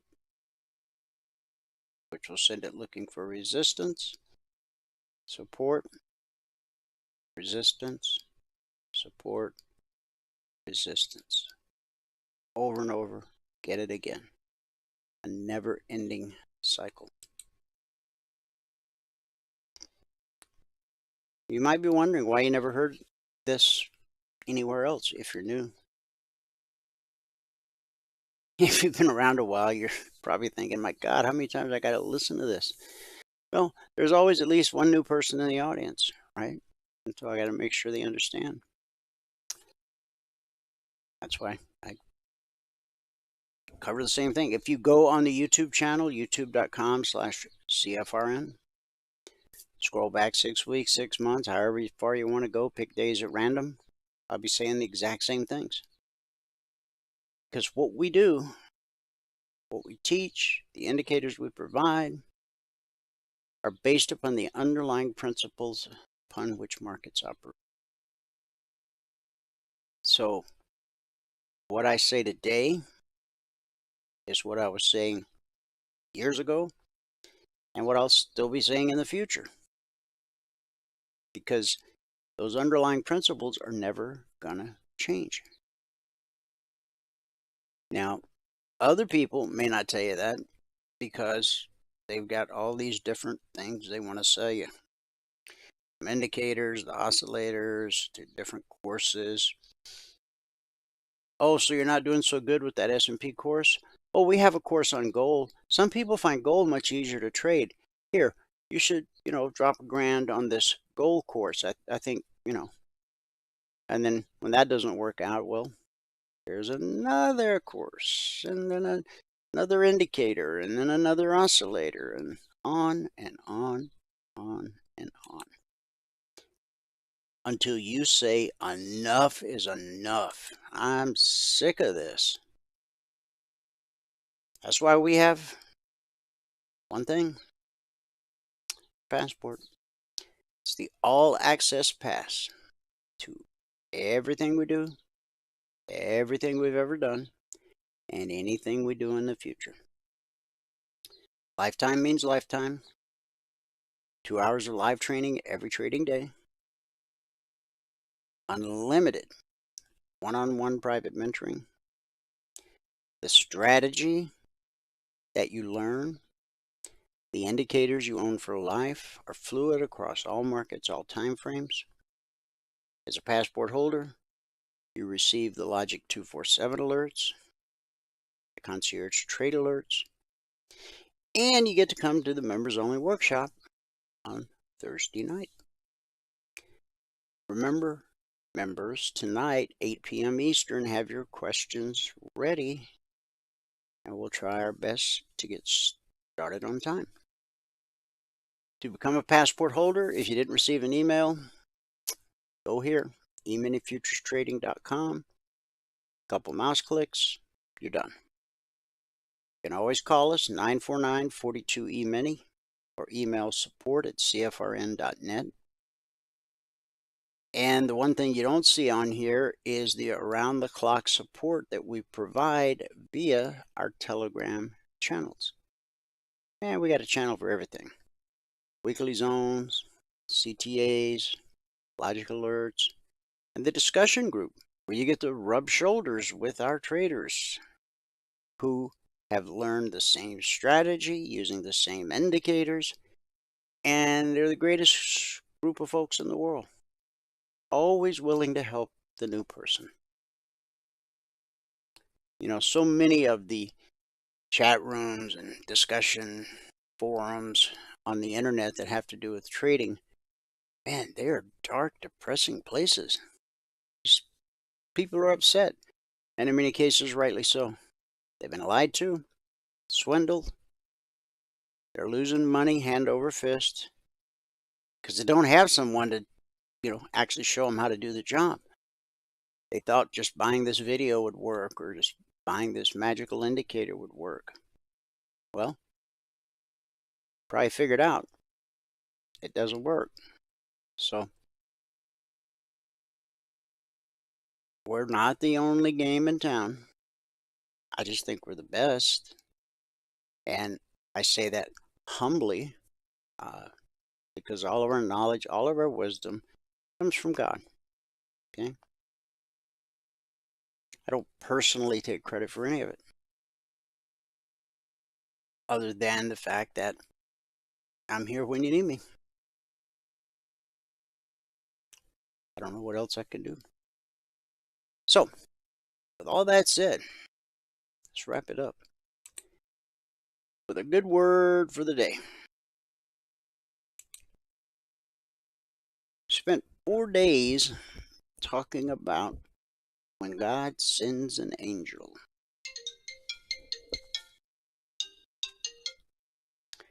Today we're going to talk about a prayer for financial contentment. 1 Timothy 6:6. Yet true godliness with contentment is itself great wealth. The Bible says, yet true godliness with contentment is itself great wealth. After all, we brought nothing with us when we came into the world, and we can't take anything with us when we leave it. So if we have enough food and clothing, let us be content. But people who long to be rich fall into temptation and are trapped by many foolish and harmful desires that plunge them into ruin and destruction. For the love of money is the root of all kinds of evil. That right there is probably the most misquoted line in the whole Bible. People say, money is the root of all evil. No. It's real clear. The love of money is the root of all kinds of evil. And some people, craving money, have wandered from the true faith and pierced themselves with many sorrows. That's 1 Timothy verses 6 through 10. Here is a prayer for financial contentment. Lord, heal me from the stress of worrying about my perception among my peers. Give me the gift of satisfaction with what you want me to have. Thank you for teaching me to walk beside you, not in front of you. I repent of the times I got ahead of you. I also regret the times you were trying to bless me, and I was somewhere behind you, grappling with old issues. From this day forward, I will walk with you in peace and prosperity, knowing who I am and whose I am. I'm preparing to be blessed with the practical steps I'm learning, but my focus is on you and my relationship with you. Your word says, when I put you first, other things will happen as I prepare myself for what you have for me. Thank you for maturity coming to me spiritually, financially, and emotionally. My family will be blessed by what you're teaching me. Amen. Amen. All right. I might just post that in the discussion group. That's a good prayer. That's it for today. Of course, the workshop's tonight, 8 p.m. Eastern. If you've been on the trial and you want to get into the workshop tonight, you know what to do. Click the link in the email you got or go here, eminifuturestrading.com.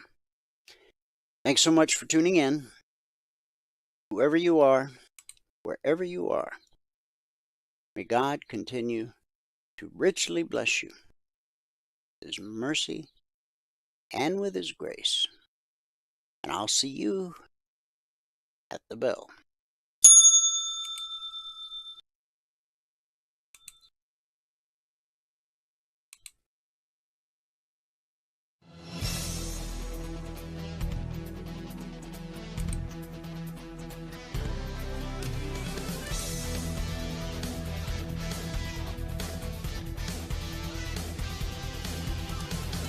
Remember this, there is no greater return on investment than to see a human life changed and given hope. As always, pray hard and trade safe. Any financial information discussed on this show is simply the opinion of our host, Dwayne Reeves, his co-hosts, and guests. To learn more about trading E-mini futures or to take a 1-week free trial in our live trading room, call 1-866-928-3310. 866-928-3310. Information discussed on this radio program should not be construed as a recommendation to buy or sell any security. Always do your own due diligence and consult with a licensed securities broker or financial planner before making any investment decision.